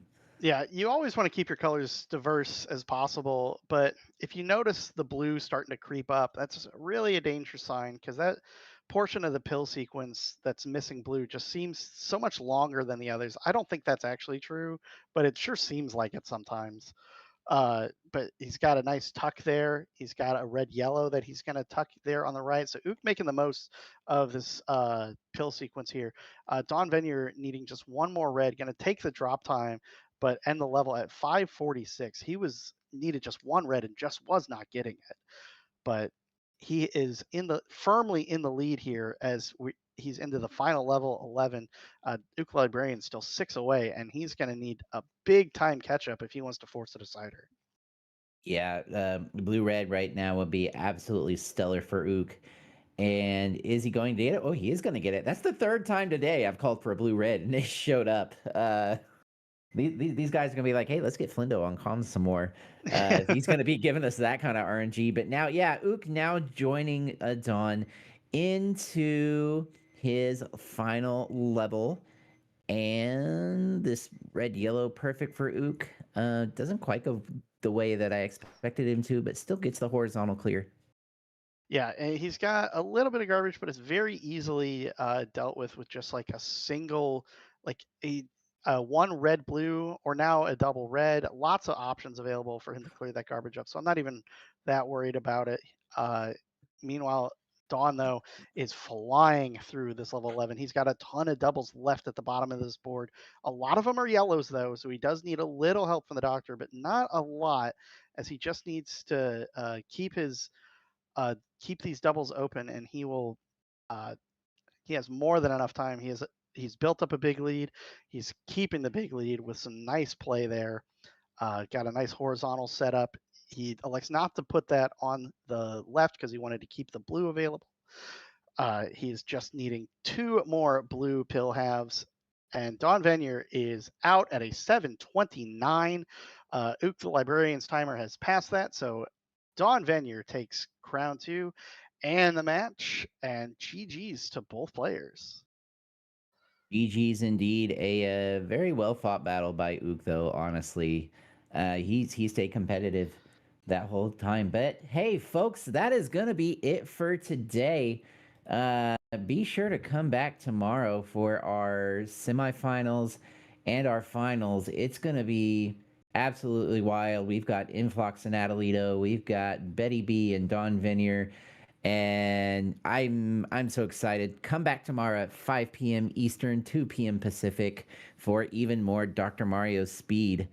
But until then, for all of our commentators today, for all of our runners, of course, our amazing restreamer, The Dave. Thank you, everybody, so much for hanging out today. And until tomorrow, folks, take your vitamins.